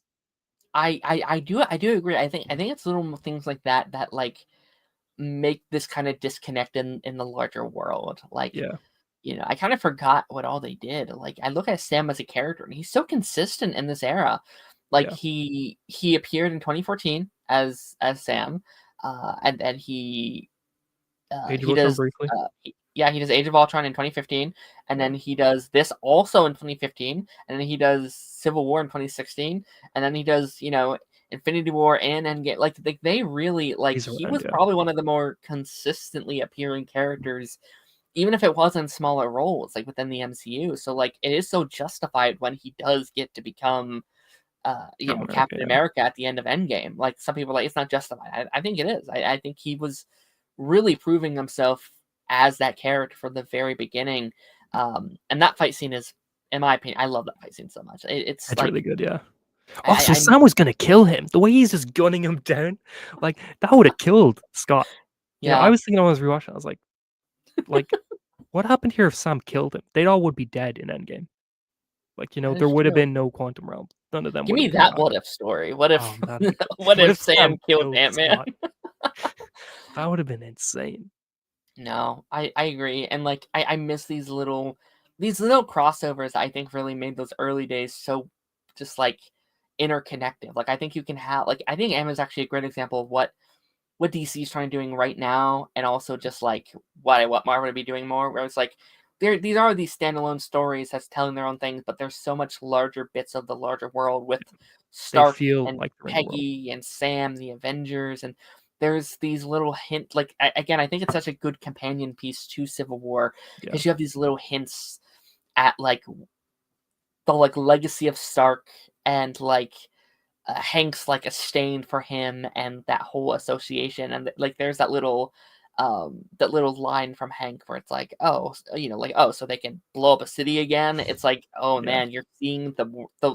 like real world tension and how the real people are feeling opposed to Mm. what they did in Age of Ultron and what they did in the Battle of New York. And like you're seeing Yeah. the real world consequence of that before you go into Civil War, which I think Yeah. makes these two a really good kind of double feature.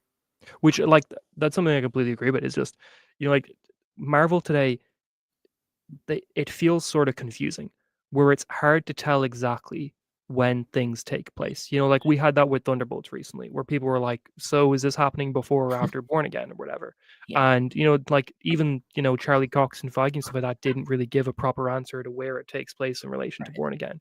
There's right, when we have shows and movies coming out, it's really confusing to be like, okay, so when does this take place? Like that Brave, like at least Thunderbolts made a reference to Brave New World to it, right, right, say Brave New right. World happened, but there's just a lot of like little stuff in general, especially in 2021, 2022, 2023, where it felt like the shows were just confusing us on where everything is happening, when everything is happening. Like, has this happened yet? Has that happened yet? Whereas back in 2015, 2014, it was never confusing on when something was happening. You always had and felt like you were existing in the larger Marvel Yeah, universe, no matter what the project was. And you were always getting little hints about what was going on and where we were in the timeline and who was right. who. And so it was just really well done.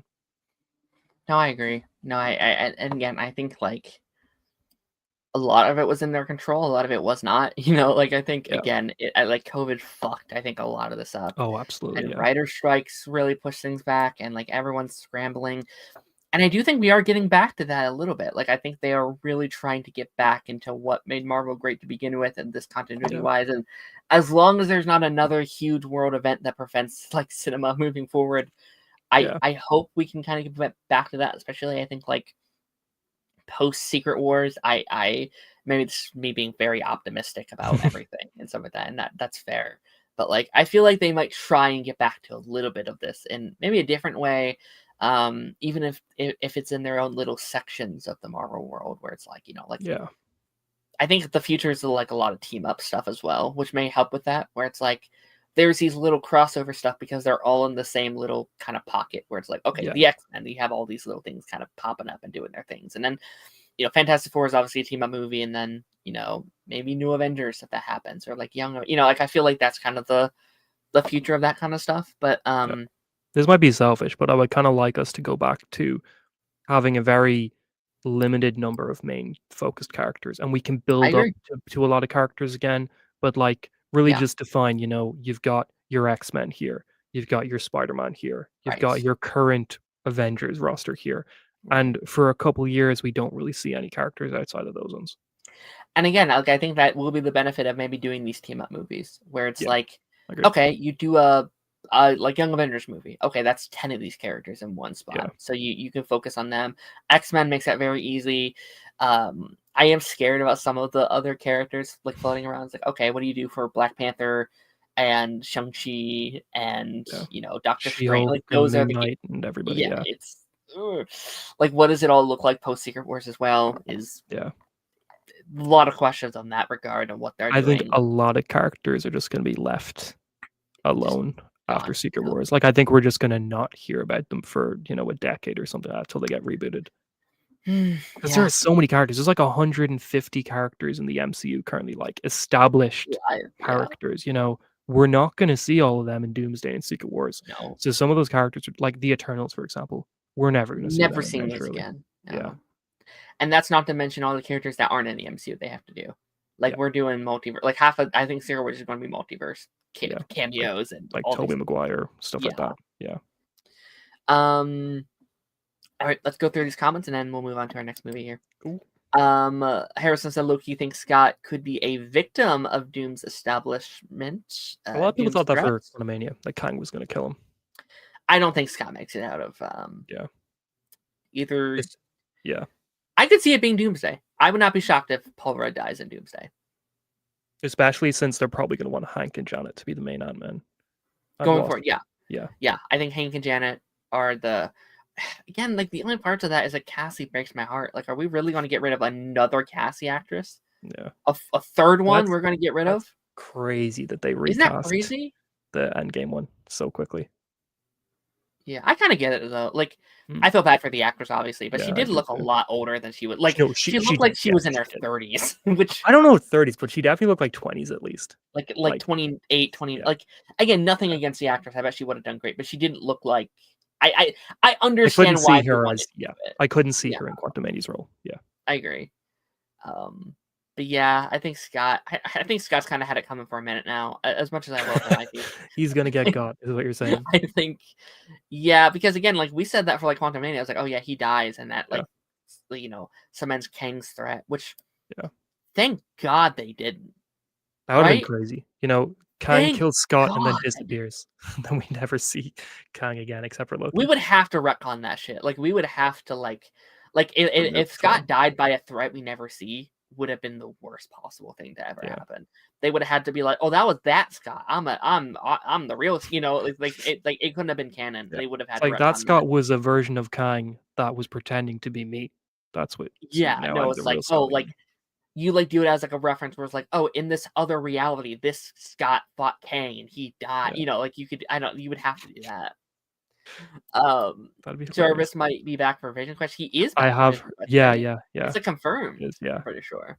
I'm excited for that Um, show. I'm which is cool. hyped as hell I for have that. some Agents of Shield theories on that because people are saying, you know, they think Coulson's in it, and apparently one of the characters introduced in it is going to be like an AI robot LMD hunter.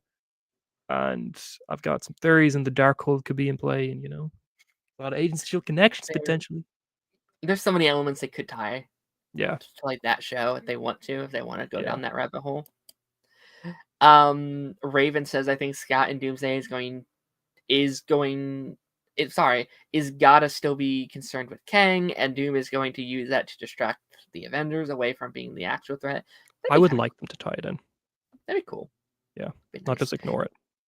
I don't there's some people that think, like, Kang will never come back no matter what. I don't necessarily feel that he can never come back. I just think you need a little bit of a breather. Yeah. Not saying that Jonathan Majors will ever come back because No, I think yeah. that sale is gone, but I think in, like, 10 years, they could try again. They can Yeah. give it another shot. I would like to Um think because I thought his stuff in Loki was really, really, really, really, really good. Like I thought, you know, it made Loki a better show. Not like saying that it was because of Jonathan Majors, just because the character was really well written. And I would like to see that character back, maybe as somebody else playing him. And I'd argue he's the best part of Quantumania. Like, I think Yeah. he Oh yeah, I agree with that too. like, even though I don't like everything they do with him, like, I think his performance in Quantumania and his it's good. It is Yeah. good, even though I don't like everything surrounding it, like, it can carry the movie on his back, I'd say. Yeah. Shortcut said, "The bedroom fight scene is a very memorable moment for me. It's the first time I think about when talking about the movie." That fight scene's fantastic. It's really good. I Yeah. love it a lot. And I like him, like, disappearing, like, into the quantum realm, and, Yeah. like, aesthetically, that scene is gorgeous as well. That's very, like, Doctor Strange-ish, and it's like, Yeah. you look at Quantumania, and you think, "Oh, man, what could that" like, artistically, that could have been one of the coolest movies Marvel's ever made, and I'd argue And it it's, was like, ugly. It's the so ugly. ugliest movie Yeah. from Marvel. It It's absolutely yeah.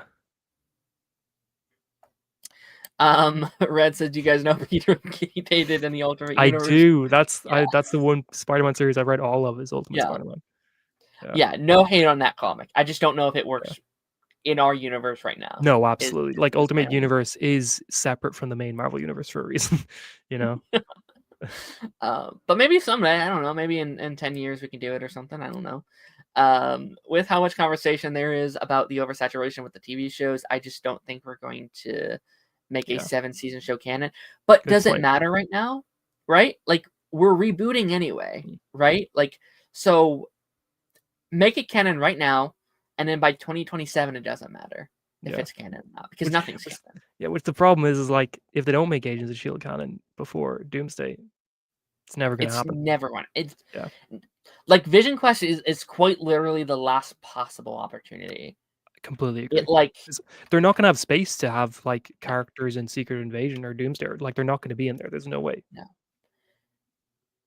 I could see Why it as, like, a okay. blink and you miss it cameo. Like, I think Secret Yeah, Invasion will probably have a lot of, like, a flash of multiple worlds and stuff like that, and you could have like a millisecond of like Daisy Johnson doing something. Yeah. So I think this is your last chance to do it in canon.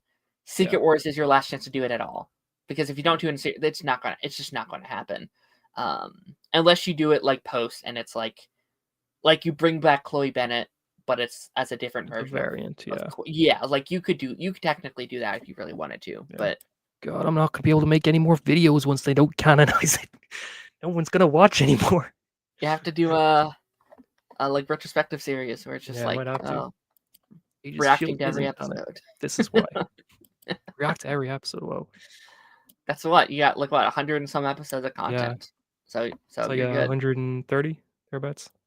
Crazy. Do you have any other final thoughts on Ant-Man? No, I think it's a good film. I liked it more in rewatch than I remembered, because I had it like as a 3.5 out of 5 since I first saw it, and then I made it a 4 on rewatch.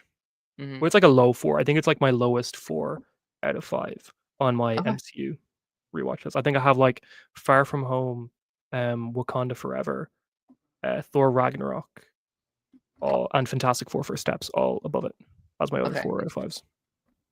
Yeah, I agree. Like, I think it's around that 4, like 3.5, 4 area for me as well. I think it's like, it's really good. It doesn't like blow me away. It's not like, oh man, you gotta watch this Ant-Man movie. This is the newest, greatest film of all time. Yeah, it's good. It's good. I think especially at the time, it was really great, right? Because there wasn't anything else like that in Marvel, I'd argue. And now there's a lot kind of similar like it now. But although like the heist element of it, I'd say is like outside of Ironheart, which I did again recently, which I actually really liked Ironheart. Like there wasn't anything else like it in Marvel. So yeah, and I get why Scott had a big role in Endgame, you know, considering it was like a time heist. But I also feel like they didn't play like as much into his actual skills. It just felt like he was only there because he had the shrinking tech and the Pym particles that they needed to time travel, rather than actually being a necessary component of what they are doing. Sure. Yeah. No, like we never get this side of Scott.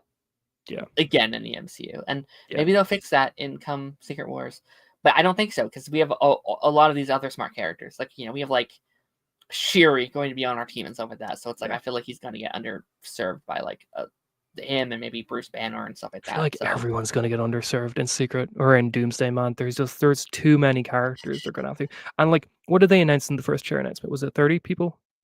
There is potentially another second chair announcement that they were saying is going to be bigger than the first one. Yeah. You know, that could be like 60 to 70 characters in that film. I don't think anybody's going to be given enough time to really make any sort of impact. Yeah, I'm curious, because like, I don't know, if there is another chair announcement, it has to happen like soon, right? Because a lot of these actors are saying they're done. Let me send you the tweet I saw yesterday. Like this is the graphic I made after the movie, or like after that announcement came out. There's less than I thought there was. 4, 5, 6, 7, 8, 9, 10, 11, 12, 13, 14, 15, 16, 17, 18, 19, 20, 21, 22, 23, 24, 25, 26, 27. Yeah, I guess that's about what I thought. But I don't know. I think that's already a lot of characters. Like, that's already about the amount we had in Endgame or Infinity War.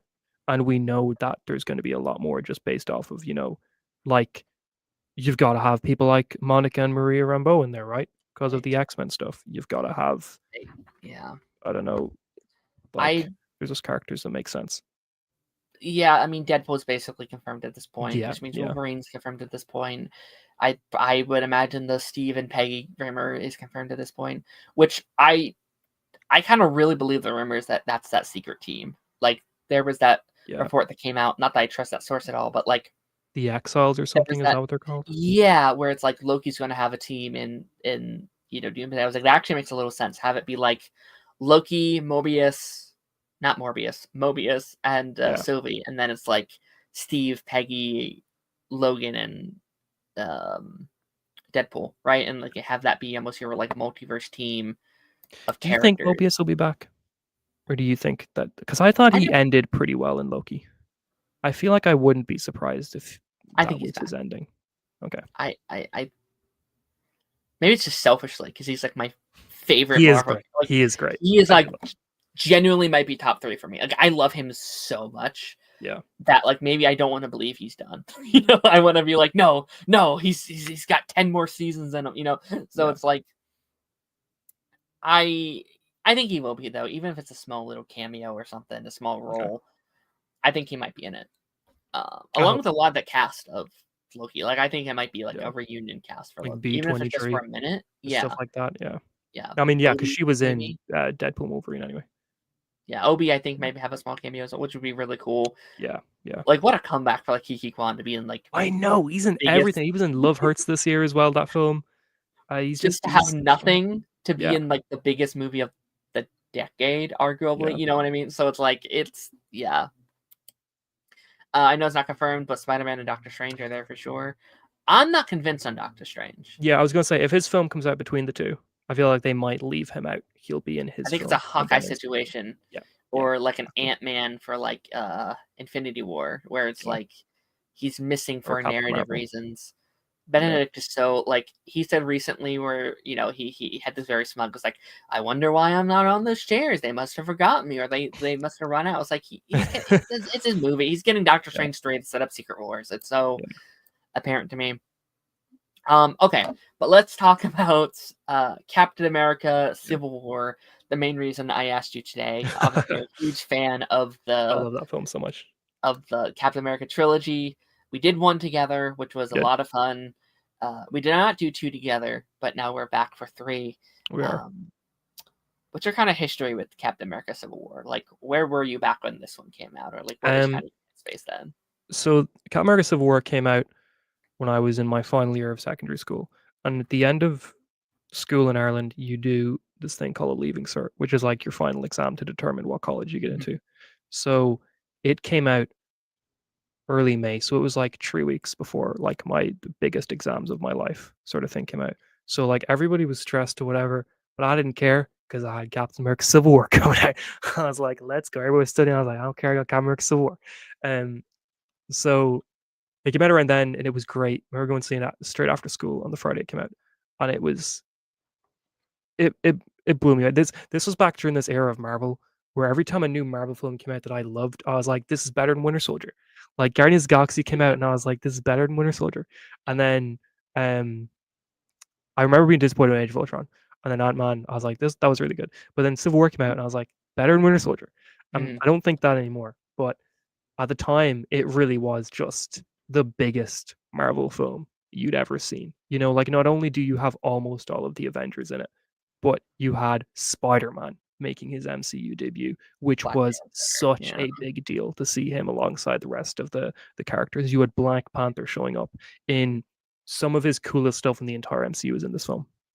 You had Ant-Man coming in, joining up straight after his film came out, which was really great.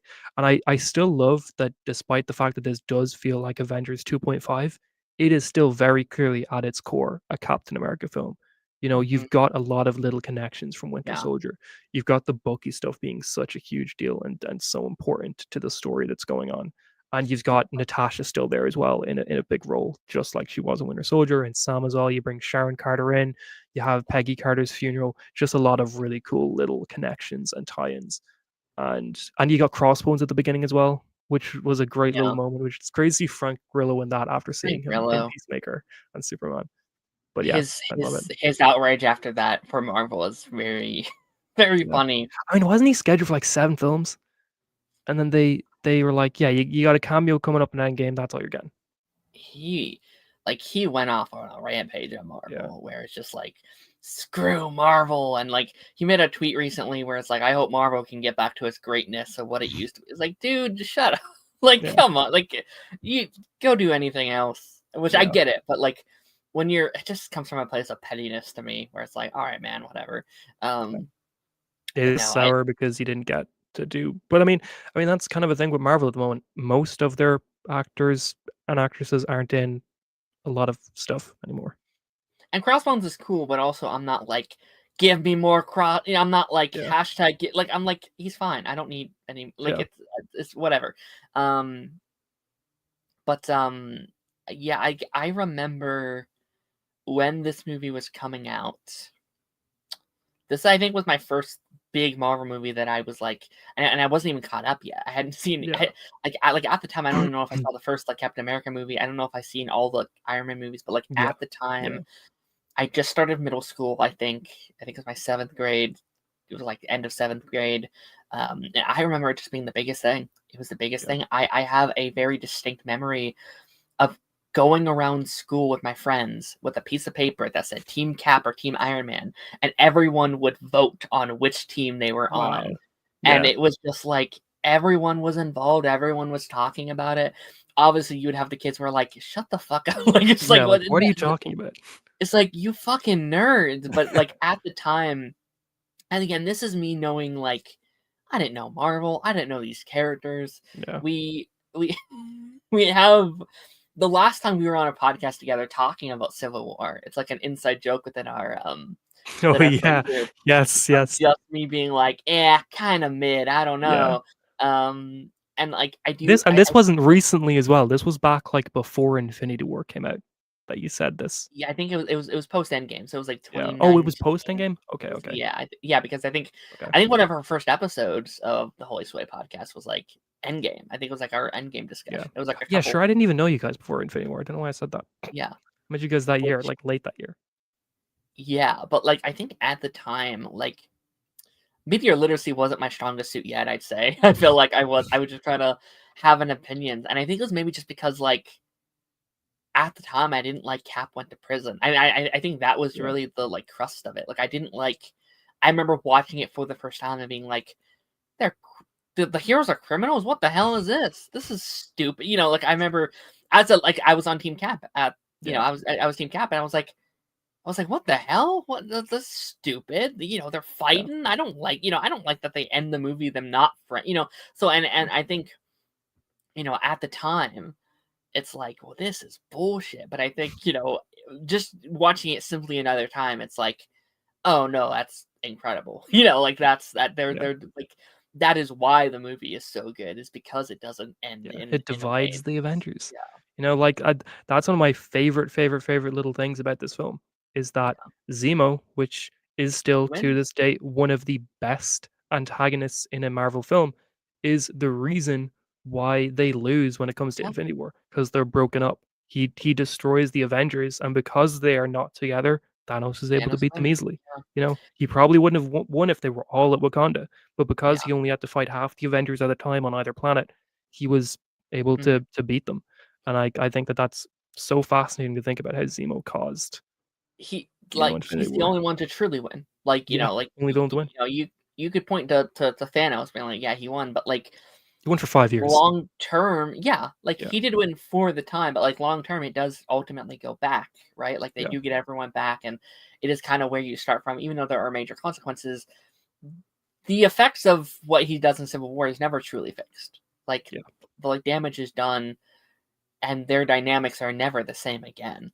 yeah, Not really. Like, we heal some stuff in Endgame, but like it's still there. The consequences are still there. So yeah. Zemo is again a villain I didn't get until later. Like that first run through, I was like boring villain. What the hell, But like now it's like oh no, he is truly this like mastermind. And He's so well written.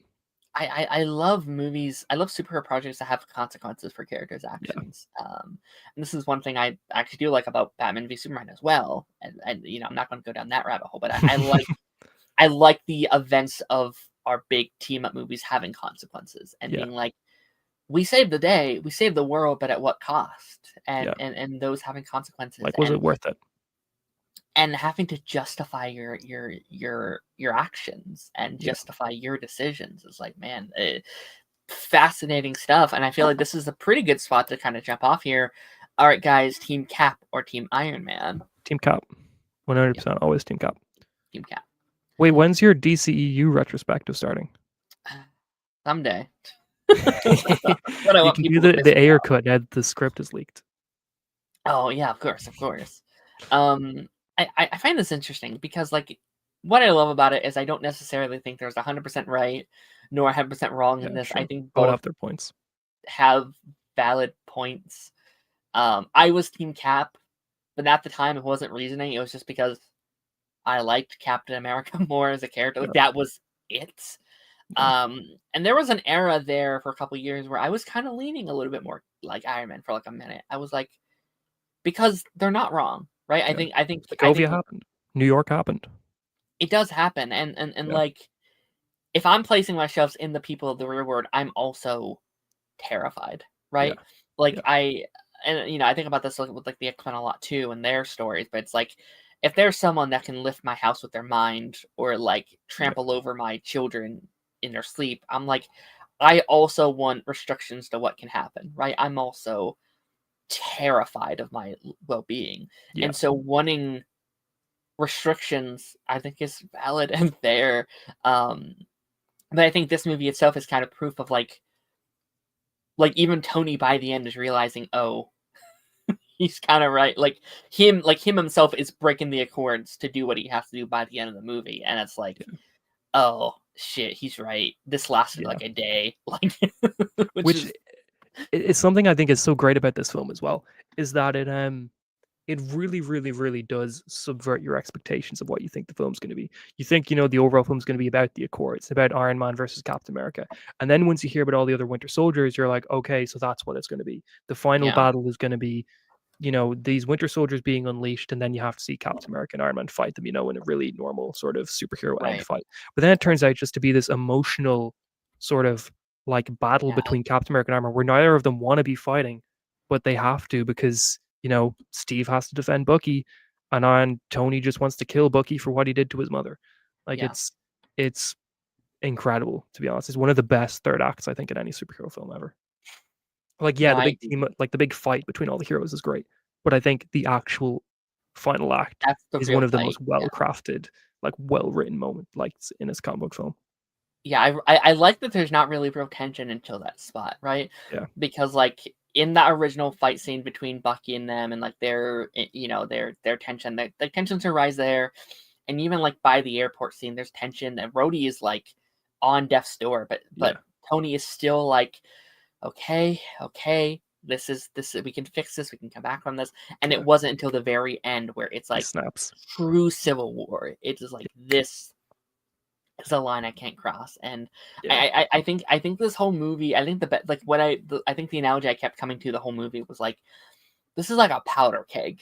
This mm, is like everything the MCU has been building to since day one, since he came out as Iron Man, since the Battle of New York, since Sokovia, since like all these little tiny things, these little these like canon events that are slowly building up, building up, building up to this one powder keg, and everything's just blowing up in this movie. Every 10 yeah, minutes, there's a new just explosion of consequences for a character's actions. Um, that's just so fascinating to see how it's all kind of leading here, and like what a like really like what a Marvel wet dream this whole I movie know. Yeah, is. it was Like, insane. I think like you have like you have the actual Avengers together in the mansion. What I always dreamed from Marvel, like that's my favorite stuff from the Avengers, is just seeing the Avengers together, like from Age of Ultron to this, just getting to see them like in the mansion, hanging out, living together, having those like dynamics. Like that's what I always dreamed of it being. We Yeah, don't really get to dive into that too much, but having that and these clashes and Spider-Man and Black Panther and like all of it is just like, how did you pull this off? How yeah. did you possibly do this? This is crazy. It genuinely is. Did Were you active kind of on like the Marvel social media space when Civil War got announced? Definitely not. No. I remember I think it was D23 2015 was when the film got announced, or maybe 2014, late 2014. But I think it was 2015 when they announced the film. And they announced it's like Captain America 3. And they're like Captain America Serpent Society. And they're like, the Serpent Society from who ended up being the villains of Brave New World, or some of the Right. villains of Brave New World, were going to be the villains of Captain America 3. And everyone was like, woo, let's go, Serpent Society. And then like Ooh.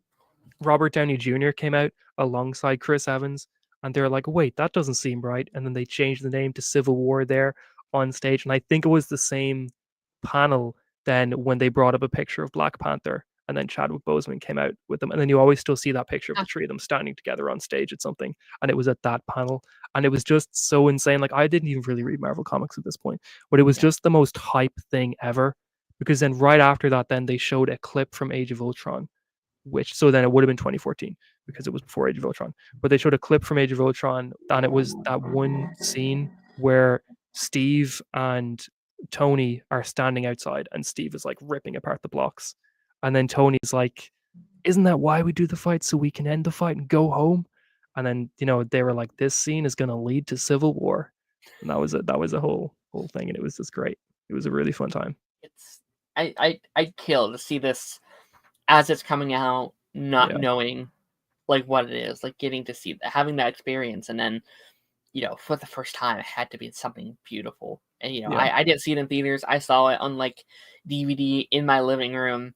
Um, but like again, that era, just like again, it was such a fun like choose your side era for yeah, Marvel that I don't know if like Infinity War Endgame was obviously big, but like I don't know, there was such a piece in like the Marvel fandom that was so exciting around this time. At least growing yeah. up was so incredibly fun.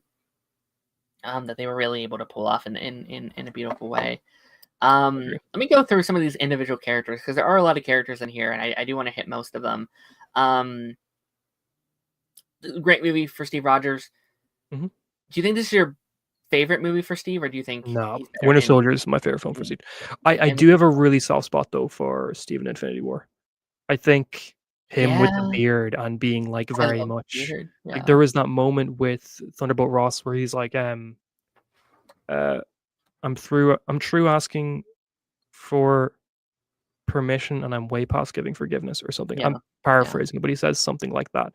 And like he's at his coolest in Infinity War, I think, easily. But I love what they do with him in Winter Soldier. I think When he like that whole throws thing. the spike and it like you pan to him and he's Yeah. like he got the. It's And it's like like the oh, train going by and there's just a shadow and he steps out of the shadows and then the Avengers theme starts playing. It's just so it's good. But then in it's Winter Soldier, you have like when he finds out about Bucky, and it's just some of the coolest like yeah. stuff, like the most emotional stuff he's had, which is really good. And then on Yeah, which I the end of the agree. line pal thing as well, towards the end of Winter Soldier is so good. Yeah, I think that might be his best. I almost think this is slightly maybe a more slightly interesting version of him though. Just like He's slightly, I'd argue, conflicted, just yeah. because like I do like the like conflictedness of what he has to go through in this movie. He's a Yeah. character that is so like he knows himself 100%. Like he always knows what he is, and I like that everything is kind of put to the test in here. Yeah. It's a character that's being made choose like he has to choose his old family with his new family in such an interesting way, and his Yeah. morals are put in check. And is he always in the right in this movie? No, I think he makes a lot of the wrong decisions sometimes here, in big ways, and in ways that just doesn't, I don't know, sometimes compromises him as a character at times where it's like, Yeah. oh man, I don't know if you made the right choice there, Steve, but he owns it. And like there's that fantastic scene at the end with like Bucky where Yeah. it's like, what's going to happen to them? It's like, whatever happens to them, I'll deal with it. And it's like I Yeah. think in the moment he doesn't know if he made the right choice there. Like he thinks maybe he's gone too far, but it's too late for that now. He can't think about that. He has to just move Yeah. forward. And it's like scenes like that. It's like I I just think I think he probably should have talked to Tony more in the film, is oh one of my biggest things, is yeah, I think he should have had some moments like, I don't know, straight after Bucky yeah, went on the run, like the second time, like after, yeah. Zemo broke Bucky out of the German, like, site that they were in. I Hmm. think Steve should have went to Tony and been like, "Look, please help me get Bucky. Like, I, please work with me on this," rather than just, round up a group of people and go to an I airport and think end he up would have fighting listened. everybody. And like I Yeah. think I think that's kind of the again, like I think that's kind of the point a little bit is that like he's not confident enough that he can do Yeah. it. And I think like there's that scene with him and Sam where it's like, like we can go talk to Steve. It's like it's too late for that. I don't think it Yeah. is. I don't think I it think was either. I don't think it I was think if either. he would have sat down genuinely and Yeah. like told him the whole thing, because I think him going back to Steve after everything to help him at the end proves that. Whereas like, Yeah. oh, ultimately they have their issues, but they do trust each other and they do have a bond. And I think if he would have sincerely been like, please help me with this. I think Yeah, Civil War would have been avoided. I think we would have found a I way. We agree. would have. There's also that scene where like he's so close to like signing his name on it, and it's like, And then, no, yeah, Tony don't brings up think I Wanda, can. and he's like, "What do you mean by Wanda?" He's Yeah. like, "She's a kid, Tony." And yeah, and like we kind of skipped over it a little bit of like, the Accords itself. It's like I'm so close to siding with it. I'm so close to being like we need this, but I think the movie tells you directly like it's not in the right hands yet, right? Like in Yeah, theory, it's the right move, right? Like in calculations, it should be there are some restrictions of what you can do, and like you do have to be put in check, but they're currently not the right people in power to put them in check, right? yeah. There's not the right people yet.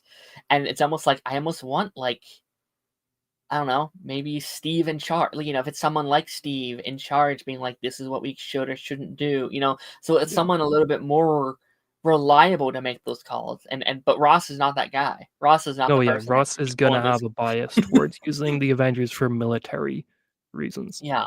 Yeah, Yeah, so it's so fascinating, and I think, I think the longer this movie kind of ages, the more relevant these kind of ideas are a little bit about like yeah, the government and like how we use it and like public reception of like vigilantism in yeah, very weird ways. But like we're seeing more of that kind of stuff nowadays than we used to, and it's like man, it's fascinating stuff. yeah. Um, it's just yeah, it's very interesting. Which side note, I know Mhm. this is completely unrelated, Yeah. but and I know this was out of Marvel's hands because William Hurt obviously passed away, but it's really, really, really hard for me to see Ross in Civil War as the same character as Brave New World. Mm, I don't know yeah. why, just the Harrison Ford version just feels so different in a lot of ways. I like him a lot, but they are slightly different versions of the character. They have different vibes, and I think it would have been better if it was just I don't know one cast throughout it. Yeah. I don't know. Ross was never my favorite to begin with, though. Like I I mean, was yeah, I never agree. like Yeah, I was it's like, fine. oh, I need more Ross. Like this is probably his best movie by far. I'd say. Like I think I would he's agree. Yeah. easily peaks here. But yeah, it's interesting for sure. We already talked about Tony a little bit. But like again, Mhm. his arc is fascinating. It'd be crazy if I said this was my favorite Tony movie, like my favorite like Tony I th Stark movie. I think Iron Man 1 is probably still my Yeah, favorite Tony film, but I think he is great in this as well. This is yeah, probably easily, like, the second best. yeah. I just love his like especially that first act. Tony is so Yeah, fascinating to me. This is his most vulnerable he's ever been. He's really struggling after the failure of Ultron. He's so vulnerable yeah, after that because that is his fault. Like he did create Ultron. He really he does kill all those people. Like I think that aspect of it's more interesting. It's not just like oh we had to protect people and sometimes our powers have consequences. He literally created yeah, the person who did that. Like yeah, it's not just like and he oh modeled stay it with on himself. yeah, no, like that is Yeah, fully every death there is his and Bruce's fault. It yeah, mainly his, but like, like that is still on him. So like seeing the like direct consequences of that and like the morning of that is so interesting to just see yeah, this kind of like running train that he cannot catch up with and it's one thing after another and he's lost Pepper, which I think puts him in another vulnerable spot where he doesn't really have anybody to lean on right now to go home yeah, to and like grieve this stuff with. Maybe if he did, it'd be a different story. Like maybe he'd be in a better mental place where like he'd be more willing to listen to Steve and stuff like that. Like I don't know. yeah, So I agree completely. like he's great in this movie as well. Nat's also good in this movie. I Yeah, really actually really really like her.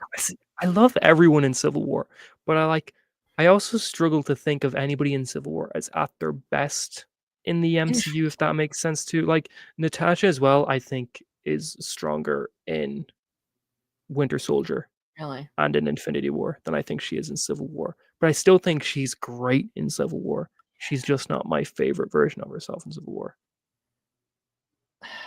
Which I feel like it's because maybe Civil War is like for a lot of ways between their character arcs.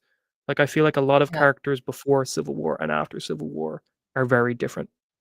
You know, like Civil War changes them fundamentally, which means Civil War Yeah, feels like kind of like a transitional period for a lot of these character arcs, it's where it's yeah. getting them to where they're going to be later on. I think I don't know. In many ways, I do think this might be my favorite for her as well. Yeah, I think like I don't know. I think Winter Soldier, there's she's great in that movie, but I still yeah, think there are still slightly sometimes struggling with like the in between of her as a character, and like yeah, sometimes she is still a little bit more like stereotypical hot girl at times. She's better in it for sure. She's much better than she was previously.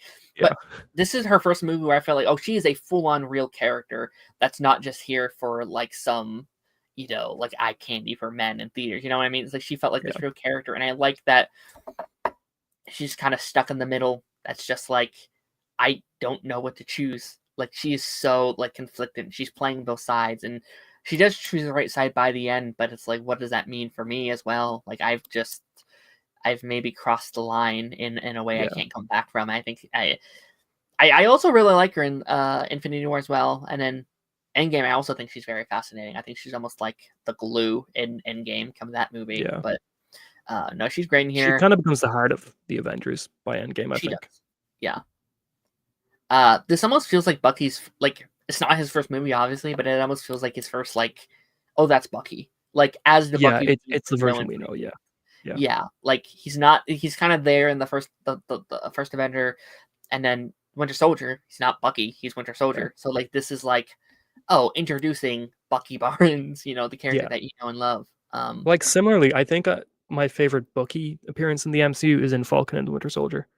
I I think agree with that. that's I his agree. best. Like that moment where he's talking to Sam and he's like, and if he was like, Steve gave you the shield, and if he was wrong about you, then he was wrong about me. Like that's That's great. just Yeah. such a great moment. And like, yeah, he was kind of a just there in Thunderbolts, I think, for a lot of reasons. Like, Yeah. I think he was the one character in Thunderbolts that could have been removed and not a lot would have changed. But I think he was great in Falcon Winter Soldier, like really good in it. Yeah, like I think he's good here, but I'd also kind of say he is kind of there sometimes in this movie. Like Yeah, he's great, but like he is kind of a plot device a lot of this yeah, movie where it's just like absolutely. he doesn't have a huge personality yet, which is Just valid. brainwashed a lot of the time. He shouldn't have a personality yet. He's still coming. He doesn't know who he is yet. He doesn't know Yeah, this version of himself. So he should. But he's nowhere near my favorite version of this character. I would agree. I think yeah, he gets better yeah. in almost every appearance after this. Um, but you're right, especially I think Falcon's his best project. Sam's really good in here too. I think they Sam really is really good. established who he is. Yeah, That like right hand man, that wingman, if you will. He kind of puts this whole team together. He like his loyalty to Steve is something yeah. unseen. Like that People that man, wind up shooting at you usually wind up shooting at me. Such a great line. he I think just he's great in this one. Yeah, sticks to him like like bubble gum. And I like you know he's someone who is trying to like I do kind of like that he's also a bit conflicted because like he is a government man, yeah, like that's where he yeah. started From from. the army uh or the yeah, so Marines it's or the like paratroopers. I don't know which one. yeah, so like what's that marine, it was, yeah, it was something, yeah, Yeah, but like seeing that confliction of like, let's just take a beat. Are you sure this is exactly what you want to do? And I will be with you if it is, but let's just think about it for a second. And then the scene at the end, I really like as well with Tony, and like everyone else inside the jail cell is like, "You son of a bitch," and like yeah. it's him being It's like like, how's roads. "Is Rhodey okay? Fuck? Is he okay?" Because it is his fault, kind Kind of, of is, yeah. So it's like I like that part of it. He's so But also, sympathetic. if he didn't jump, that vision shot could have killed him. You know, like Sam was not wearing Iron Man armor, and Yeah, that shot was coming straight for his chest. I yeah. think Sam would have been dead if he He didn't would have been jump out of the dead. way, and at least Rhodes could survive it because of the Iron Man armor And or then the War yeah, Machine armor. well then the whole narrative is different now. Like I think Tony's Yeah, like point of view is now different because it was like, fuck, I just killed your best friend. You know what I yeah, mean? So yeah. like and That could so have been then the when bridge it too far gone. That Steve might not have forgiven Tony after that. You know? that is true because then he might be a little bit more sympathetic towards what Bucky does, where it's like, Yeah, I don't know if I could be mad at you for killing my mom when I just killed your best. Like there's that yeah, element there that's like he might be a little bit more sympathetic or a little bit more. He might not be willing to throw the first punch because he just saw what that violence can cause. You know what I mean? So yeah, like that might be interesting. Don Cheadle as well. I feel like he like. kind of similar to Bucky in a little bit. He's a He little bit of kind a of plot is device. yeah, he kind of just is there to I don't know, cause that strife Yeah. between Steve and He's there to argue with Sam about the Accords for a yeah, bit, and then he's just there to, like, also be a bit of a government man, where yeah, he's coming in as, like, a, kinda with Ross as, like, part of the right. Acco like, one of the very He first really people. pushes it forward, Yeah, yeah, which makes sense for his character. Like I have no issues with yeah, that. and Um, then he becomes a Skrull I was right just about to after ask this. you, do you believe this is the last time we ever see real Rhodey? Because Yeah, that's what a lot of people think. Yeah? yeah. Well, he didn't get snapped, didn't he not? No, no, So, he I didn't. guess it could have been between Endgame, or could have been between Infinity War. There were 5 years there that we didn't see him. It Yeah, probably does make more sense if it's between those 2 films. sure. And it does feel like Rhodey by the end of the movie as well. Like that doesn't feel like that dynamic they have doesn't feel school behavior, but maybe they're just really good at their job. Yeah. I do love that. I do love that Stanley cameo a lot. The like Tony Stank is like up there for Yeah. me. Tony Stank? I love that scene a lot. Yeah. Um, all right, let me try and speed run some of these guys because there's a lot. There's a huge cast here. Clint comes out of retirement, does a couple things. He's actually not in a lot of this film. No, He's in the scene where he rescues Wanda. what 8 minutes maybe Yeah, less? probably thereabouts. A little bit in the fight where he's fighting Nat mostly, and then Yeah, Black Panther at one point, and then he's in the prison cell, and that's really it. yeah. He does kind of feel like he's just there because they needed another member. They were Yeah. like, oh, we need one more. We need someone to fight Nat for a little bit in this fight. Which I also Um, think he's in here because he wasn't in Winter Soldier like planned. I think the Russo bros really wanted to oh, work with him before interesting. Endgame, and he was supposed to be there was supposed to be a subplot where he went after Cap in Winter Soldier, like Shield sent him after him. Oh, Like I you even get a reference to that in the last one where Steve finally shows up with the Triskelion, and the guy who plays Abed in Community is like, "Yeah, Clint, he's on assignment," and like that assignment was supposed to be he was trying to catch Cap, oh, incredible. which I think that's why he was in here because they didn't include him in Winter Soldier. That is interesting. Yeah, no, I mean, I like his dynamic with Wanda a lot. I like that scene actually Yeah, quite a lot, where like he's breaking him out and like it's like, oh yeah, I owed her that yeah, favor, and like a lot of those little moments I really like in here as well. Like I like I don't really like it until Endgame, but I like the like Clinton T'Challa dynamic too, yeah, where it starts as like I'm Clint, I don't care, and then it yeah. goes to Endgame being like Clint here. It's like they did the he He knows his knows him. name. Yeah, Yeah, I like that little bit there as well. I like that like him kind of holding his punches against Nat. Like I like yeah. that little banter there as well. Yeah, And then at the it end of feels the like movie, Clint and Nat are mostly just like, "Well, we kind of have to fighting. fight, but, I like, I'm like not that. really into this, I don't wanna hurt anybody, so let's just do it so it Neither looks of like them, we're doing it." both of them are half in. They're like, Yeah, well, we've got here, so let's just yeah. play. Let's just like, Yeah, it's literally yeah, it's it's like, see practice you for them later. for another threat. They're like, "Well, if we fight them now, that trains us for the next big threat," Right. It's or like, whatever. see you next Friday for poker? Yeah, sure. Yeah, It yeah, feels just exactly. yeah. So that was fun. I also like his little bit at the end with Tony. Like that kind of fucks Tony up, I think. Like seeing Yeah, Clint in there. Just like, God damn it, I didn't want this. Like yeah. and Clint's pissed as he's valid. Um Who do you think T'Challa. Banner and Thor would've chosen? I think Oh, Banner yeah. probably chooses I don't know, I think Banner just I mean, but there's also Banner probably has a huge, like, conscience problem about Ultron that might force him to side. That is true. Yeah, I think Thor is easily Team Captain America. yeah. There's nothing around it. He's I not think letting Thor anyone likes kill Cap him. over Iron Man anyway. I think Thor will be Yeah. like, "Oh, well, I like Steve." They have that friendship. And it doesn't really matter to him. He's like, I'll just leave. Like Yeah, I don't need this. I'll just go. yeah. Um, I'm not signing my name on this register. I'm just gonna go back to Asgard and stay there. Bruce is definitely a lot more conflicting because Bruce, I Yeah, can see him really. I think he's kind of similar to Nat, where maybe he's trying to play both sides. I think so too. He doesn't want I to do actually it. think it's probably very similar to Nat, where he maybe starts off on Tony's side because of Yeah. the same reasons Tony does, but then the more he thinks about it, it's like, yeah, but the government's been hunting me down My for whole life almost ages. or, like, Like, my whole, like, Hulk life, yeah. yeah, like I've seen the consequences of what government can do with my kind of power. Like that's what led Yeah. to Abomination. I think he does also end up on Team Captain America. Or Yeah. I think he just leaves. I don't think he fights either. He's like, no, this is too Yeah. much for I'm me. just going away.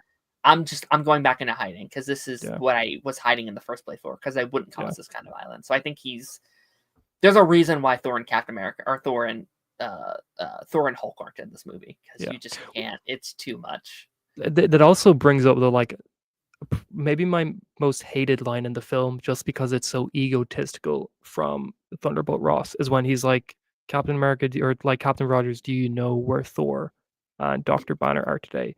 And it's like, and then when Steve says no, he's like, if I misplaced a couple nukes, you best believe I'd know where they are. Like, it's why does Ross think he can know where Thor is? Thor is a god, not from Yeah. Earth. Why does the Ross think he Yeah. can control Thor and be able to have a location for Thor at all times? Like, of course not. Which kind of goes into why he's not equipped for this, because he doesn't Yeah, see them as people. He sees them as weapons, yeah, and they're not yeah, weapons. They're real people. So yeah. like Weapons that's he can point at yes. whatever he feels needs to be pointed at. Yeah. T'Challa, Chadwick Boseman's introduction into the Marvel Yep. Cinematic Universe. Crazy to think he joins pretty late, actually. Like I think of him being this like Marvel, and he is in every regard. But it Yeah, is interesting he doesn't join until Phase 3. Like he really yeah. just kind of just exists in Phase 3. What's your thoughts on like his introduction here? I really like it. I think that the setup from Age of Ultron about Andy Serkis's character Claw, and then the references to Wakanda and stuff like that, really does set up a cool The build up is way really to bring nice. in, yeah, which is another reason why I think Phase 2 was really cool at this point, because it felt like everything was genuinely thought out. But Right. I think he's really cool. Not my least, or not my favorite film with him. I think the first Black Panther gives Chadwick a lot more to do and is a lot more interesting for his character of T'Challa. But I think he is great in this film. He's just a straight up badass through and through in this film. Like, everything he does is one of the coolest parts of the film, and every Mm-hmm. time he's in a fight is one of the coolest fights in the film. Like, he's great. Yeah. No, I think he becomes truly great by the end. Like, Yeah, most of the movie, he's a very different version of the character than we see in his origin movie. yeah. I think it makes sense. He's in grief instantly. Dealing with Like his it's not father. even Yeah, something like he's literally not. He has zero time to process any of it. There hasn't been yeah, a funeral yet. It is like, well, you're going to die. It's like, no, you are yeah, dead. Like it's not anything at all. yeah, And it's this kind of build up to what we get like earlier in the year with them, where it's like, oh, all these people died coming here. Then my father died coming here. Like it like the fact that he gets to a point where he opens up to the rest of the world by the end of the first movie is impressive, because I wouldn't, yeah. you know, No, like yeah. After what I just saw, yeah, no way. yeah, like after my dad died here, fuck no. Are you Yeah, no? Like this is a reason we're like isolated. This stuff doesn't happen where I am. So like I think that aspect of it is so good. I like his ending stuff with Simo. Like yeah, him being the one to be like, like I was like you're clouded by what is it? Vengeance. They're clouded by vengeance. yeah. I would no Venice has longer consumed be. you. I'm done letting it consume me. Like, it's Yeah, a great line. it's really, really, Yeah, really good. I love kind of pulls the Hosimo arc fully together. And then obviously, has to be said, Chadwick Boseman, national treasure. rest in Shout out peace. to him. Just peak Phenomenal. casting. Genuinely could not think of a better actor to play Black Panther. It is it's always a bit sad when I rewatch these movies with them. It's like, man, I Yeah, just wish we could have seen so much more, because he does yeah, kill this role. It's one of the greatest combat castings of all time. I agree. Um, yeah, I think it's up to this and Black Panther as one of his best, which arguably the only two movies he has a massive role in as well. Yeah, So yeah. Vision. Let's talk about Wanda and Vision actually at once, because I feel like they kind of go hand in hand. I've never been the biggest Vision fan, That's and interesting. the thing is, I actually think he was a more interesting character in Age of Ultron than he is in Civil War. Mhm. It almost feels like he's just being pointed at things by Tony, and by, like, he's not in a lot of the film, but it does feel like he's just sort of being pointed. and manipulated sometimes, where he's been being told one thing by Tony and then he's just committing to doing that. Whereas in Age of Ultron, I feel like he was like he said in Age of Ultron, he was on the side of life or on the side of Earth or Right. something like that. And I think that feels more like an interesting, unique character. Similar with Infinity War. I think he's a Mhm. more interesting He's much character with in his there. own motivations and with his own decisions. Like I when agree. he's off in Scotland with Wanda, um, is really cool and really good and shows that he's got a lot to him. But then in this film, it just feels like he's motivationless in a lot of ways. He's just being Mhm. pointed at things. He doesn't really have a lot of his own. Like he does have that speech about um, consequences or not consequences. It's like situations breed catastrophes or something like that. Right, yeah. But and that's like the one cool thing he does. But like even in the fight, I just feel like he's being aimed at things rather than I being involved in it. I think just a little bit more push with him fixes that a little bit. Just, Yeah, like, being, like, because it makes sense he would side on Team Iron Man. Just, like, if his whole yeah, thing is, like, calculations, like, hypothetically, this will save more lives, right? mm, Like, more controlled chaos is better than just chaos.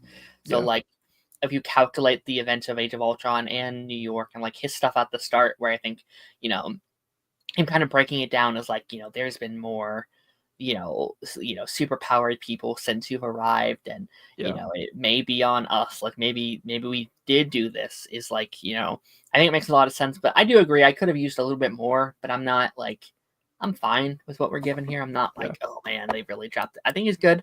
I But don't think I wanted more of him. I just think that, like, what we did get didn't give me a lot to be like, "Oh, he's a fully fleshed out character." yeah, I just feel like his motivation is kinda whatever. yeah, I would agree. And then Wanda, I think is I actually really do like Wanda here. I think this is a Yeah, big improvement upon Age of Ultron. They dropped the yeah. accent. Yeah, It's yeah. always I really think funny. I think she gets better throughout these 3 films. I think she's fine in Age of Ultron, she's better in Civil War, but then she's even better in Infinity War. It's kinda how I feel about her. Yeah, it is interesting watching her arc because like I know a lot of people are pissed in Doctor Strange too that she's just, oh, she's a villain now. Yeah, I think it's always been there though. Like if you watch her arc, and I do agree. I think the transition in Doctor Strange 2 could have been a little smoother, but yeah, like in Age of Ultron, she is a villain, and then here her whole arc is that people fear her.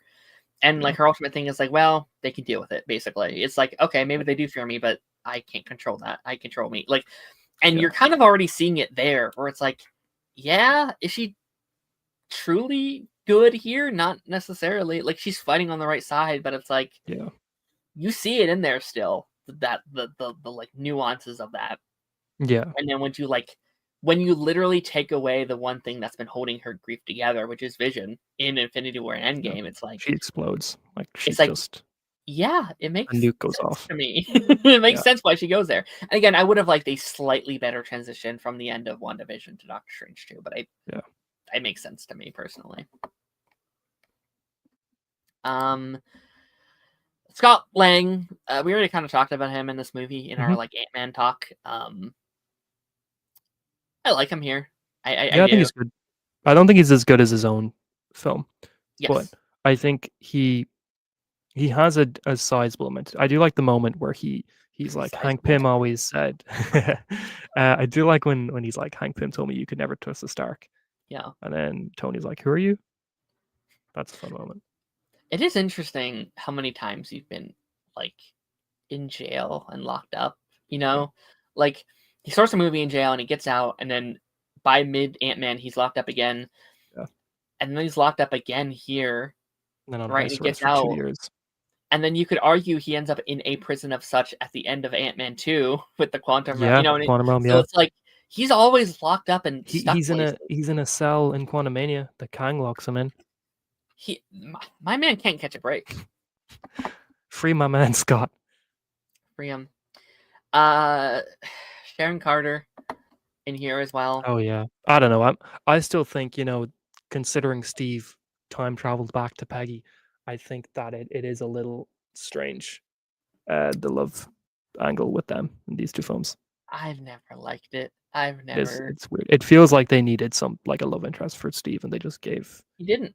He Sharon, didn't yeah. need a love interest, especially days after Yeah. Peggy's death. She just died, It my man. it was wasn't it the day of her funeral that Yeah. they, like, had that moment at the elevator, and then it was, like, the next day when they were at the car? Like, I'm not a huge I've never been a yeah. I like her more in, like, what is it, Falcon and the Winter Soldier when she's, like, the villain. I kinda fuck with her as a villain, and I'll be honest, I don't think we're ever seeing her again. I don't think we're ever seeing her again. I mean, I don't think I've ever been an extremely big fan of her character. I think she's strong-ish in Winter Soldier, but even then, she's, like, probably not top 5 favorite characters from Winter Soldier. Yeah. Like, I like the idea of her being a villain. Like, I really like that element. Like, I like Yeah, that she's someone that can never live up to the expectations of her, what is it, her grandmother, yeah. right? So it's like, I have to do memes that gets me there that Yeah. I can't do it the way I like that stuff a lot, and I'd There just argue wasn't maybe enough. I'd argue she maybe should have been the villain of Captain America 4. Like, It I would think have that been better. I think it would have been yeah. better. Yeah, and it would have tied in more to what they'd already set up. Mhm. Um, Peter Parker, Tom Holland, first appearance of Tom Holland, which is, I think it's a uh great debut.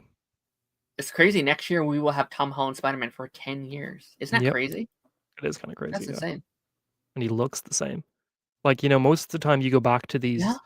these films from 10, 15 years ago, and you're like, "Wow, they look so much older in the current films." But no, I think Tom Holland looks the same as he did in Civil War, as he does, like, on Yeah. the set of Brand New Day.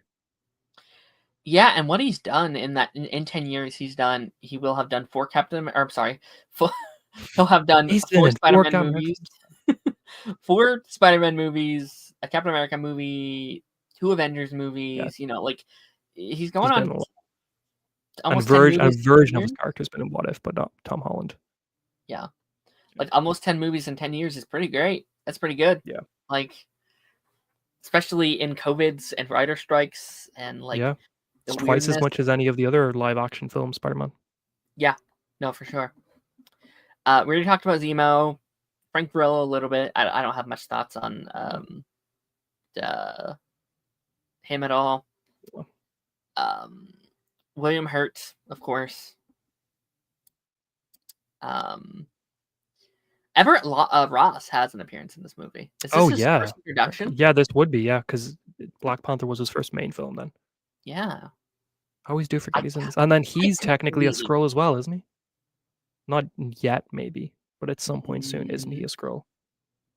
I Didn't he get killed really early in Secret Invasion because it was a Skrull version of him? he was there at the end, I remember. I think Yeah, he because was a scroll, wasn't but he there at the end because they freed him from the cell along with Rhodey? Or from, yeah. the stasis pods? Yeah, but I think I think I'm pretty sure that happened, like, in between, like, Eyes of I'm sorry, Oh, when he um got released, at the end of, Wakanda Forever. yeah, so I Yeah, think okay. there's yeah, like, I don't think there's any time where it's like, "Oh, he was this in this movie." I think it was just all Yeah. off-screen kinda Yeah, stuff. which he definitely shouldn't be a Skrull by now because that would mean every appearance we saw him in was him as a Skrull, which would be insane. It'd be And we like never actually saw the real character. yeah, we never actually met him. We're like, Yeah. "Okay, who care?" Which I actually like Everett quite a bit, actually. Like, I really I like I the know actor. He's Jim in the UK office, which is, like, fun. I know you get memes on a lot for being just, like, the token white guy in Black Yeah. Panther movies, but, like Yeah, we see that poster, like, where it says Black Panther, it's just his face. It's the funniest thing ever. it's fun. I like him a lot. I wish we saw him in, Thunderbolts. Could've been cool Yeah, as well. But he would've fit in, yeah. that's all the major characters I have here. Is there any other, Aunt names May's that you first wanna bring up? appearance, That is true. who else? Oh, we have a cameo appearance from, um, Joe Russo, is it, in here? He does not play the same character. He does not play the gay man that he plays in Endgame because he dies in this film. Um, that's it, I think. Mhm. Yeah, Yeah, right? that's all the major characters. Yeah. I do really love, like, Oh, to go back to the oh, is good. was Okoye in this Yes. briefly? Yes, That okay. 1 second Yeah, where she's, like, challenging Natasha, and he's like, "As yeah. exciting as that may be." We don't have time for those, Yes, which I thought okay. was funny. I do really, really love that appearance or that the scene between. Actually, yeah, let's talk about the Spider-Man of all just a little bit here because like I have conflicting feelings about Spider-Man in this movie a little bit.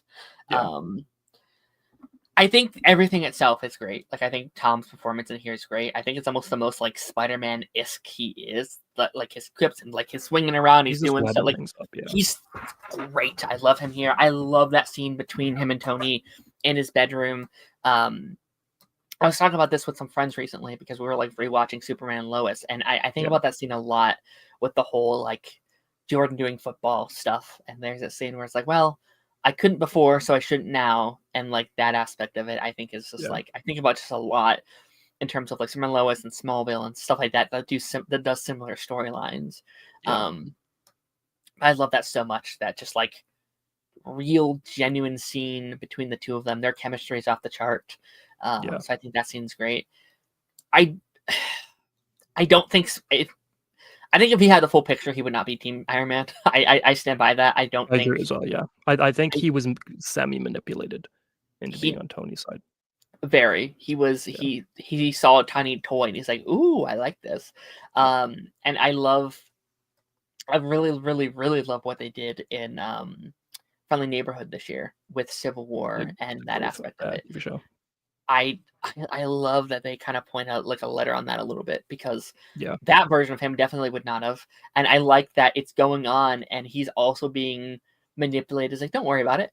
You're yeah. different But because I do think Osborn's like, "Don't worry, no, it's good.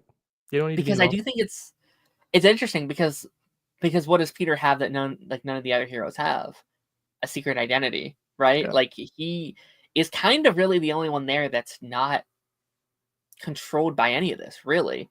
Like unless people find out who he is, which they do later, obviously, but like right now it doesn't really affect him. yeah, At least in the same way. Like I bet they would have cracked down on him a little bit, being like, "Oh, we need to find out who these masked vigilantes are, so we can put them on the list." You know, like that's yeah, a thing. I bet, but like I do think they kind of missed a little bit of an interesting writing opportunities with him in this movie. Just being like, yeah. Team Iron Man, you know, like I again, I don't like I like the dynamic we have there, but I've always thought it's a little like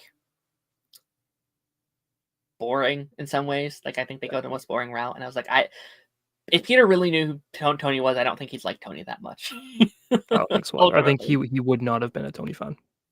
no, no, it's interesting, and there's a greater conversation you can have about the Peter and Tony stuff in the MCU. Like Yeah. you could go down rabbit holes.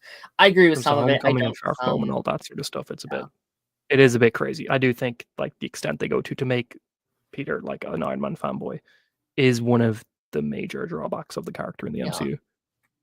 And I like it to an extent. Like I think it works to an extent. I do sometimes think they lost track of the arc a little bit at some Yeah, points in it, where it's like the arc. I actually think the arc in Homecoming kind of where it should have ended a little bit, where yeah, it's like, oh, I'm my own hero. I'm Spider Man because I don't have this tech, and that's a great arc. And then Far From Home, it's interesting because he died, right? And so yeah, it's like, oh, people want me to be that, but I'm not. And so like it's another arc of him being like, I am not that. I'm my own hero, and it's like cool.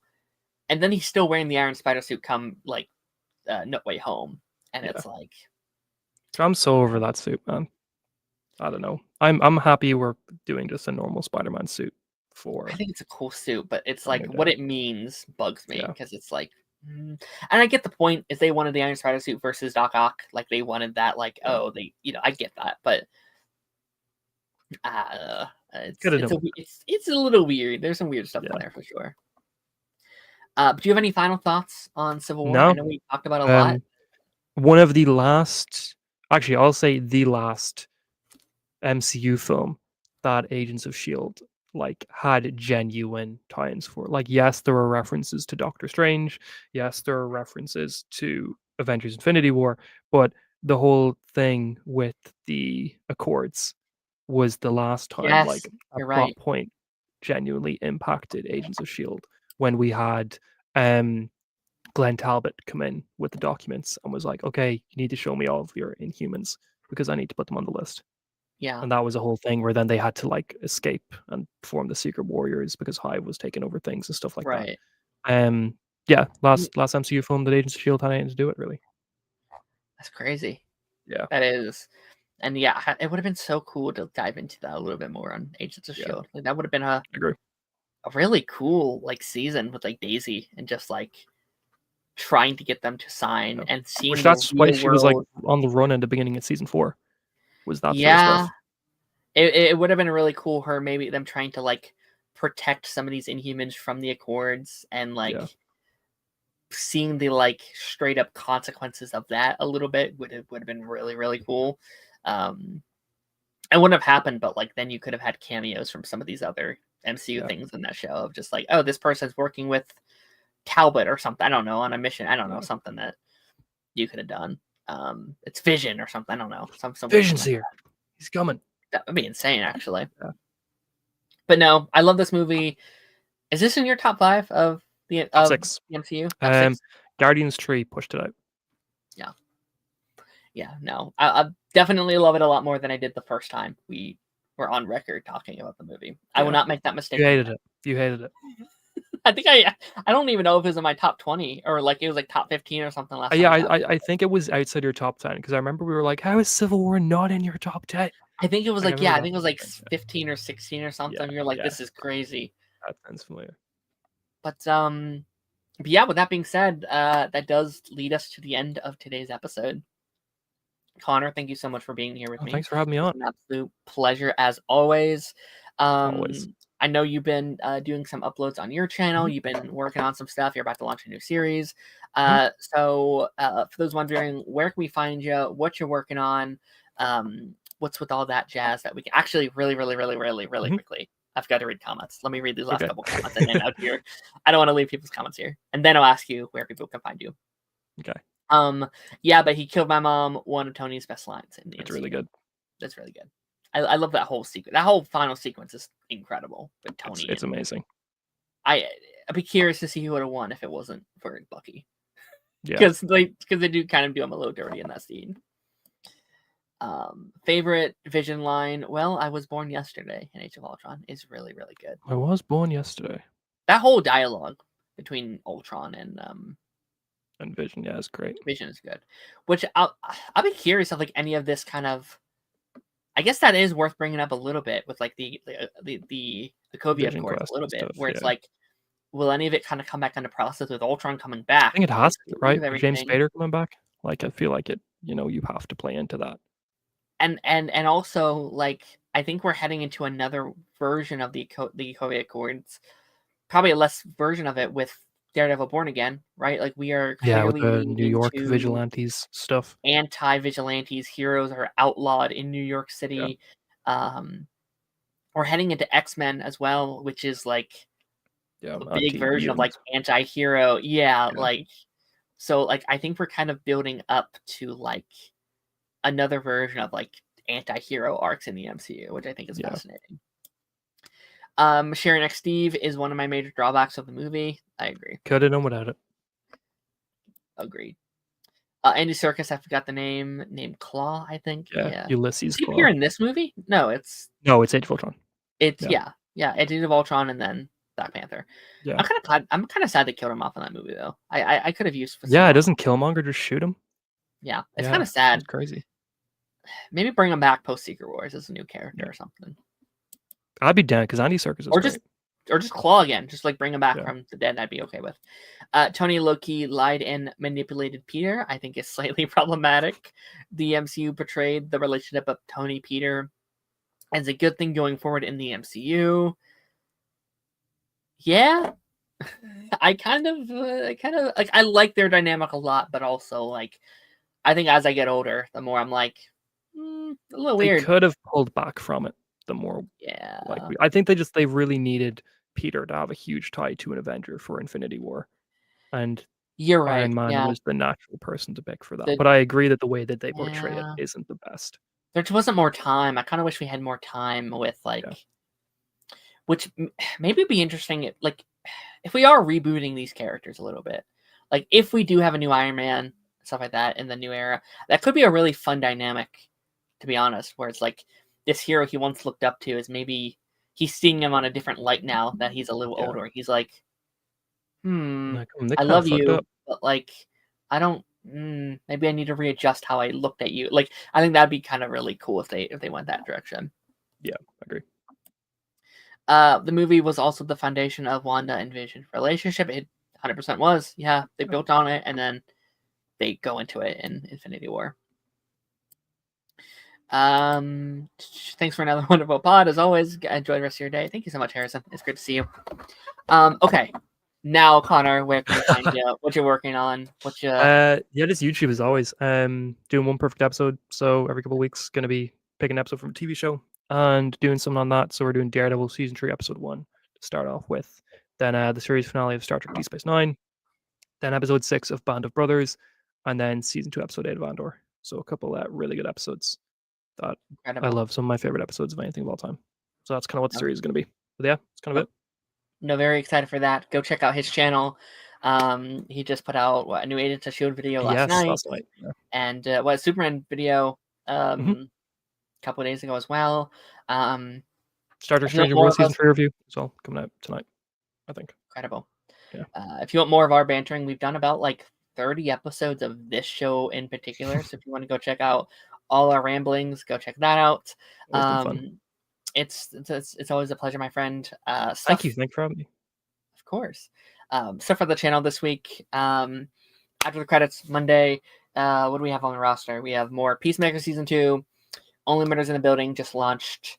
Those are our 2 for this week, and then we have a lot of stuff coming in the next couple weeks. Marvel Zombies is about to start here pretty soon, or just I guess air because it's all dropping at once. Gen V is about to start. It comes out in a couple weeks as well, handful of weeks as well. So there's a lot of things. The TV show that's soon. Wow, October. That was this year. Yeah, Cool. October. Yeah, they put out a trailer like a month ago, I think. But go check out that Pipeline next Thursday. Unless something happens, if we can schedule it correctly, will be a video game themed episode. We were talking about our favorite video games of all time. I know the guy who doesn't play video games is doing a video game episode. There's a method to my madness of why I'm doing that. So go check that out. Last of Us, your favorite, number 1. Don't spoil it. Don't spoil it for your podcast. Don't spoil it. Okay. Yeah. I shouldn't talk about the week before I do it. Yeah. It's My Little Pony the game is obviously my favorite game of all time. Okay, yeah. Haven't played it myself. Guys. Heard great things about it. About it. Yeah, won all those awards. It's great. Yeah. The Lion King game, hell yeah, Harrison. Hell yeah. Fun game. I think I had that on Sega Genesis. Yeah? I had one from the really late 90s. Mm-hmm. Fairly certain I had that. I have it on the PS5. Cool. Very cool. But with all being said, I will check you guys on the flip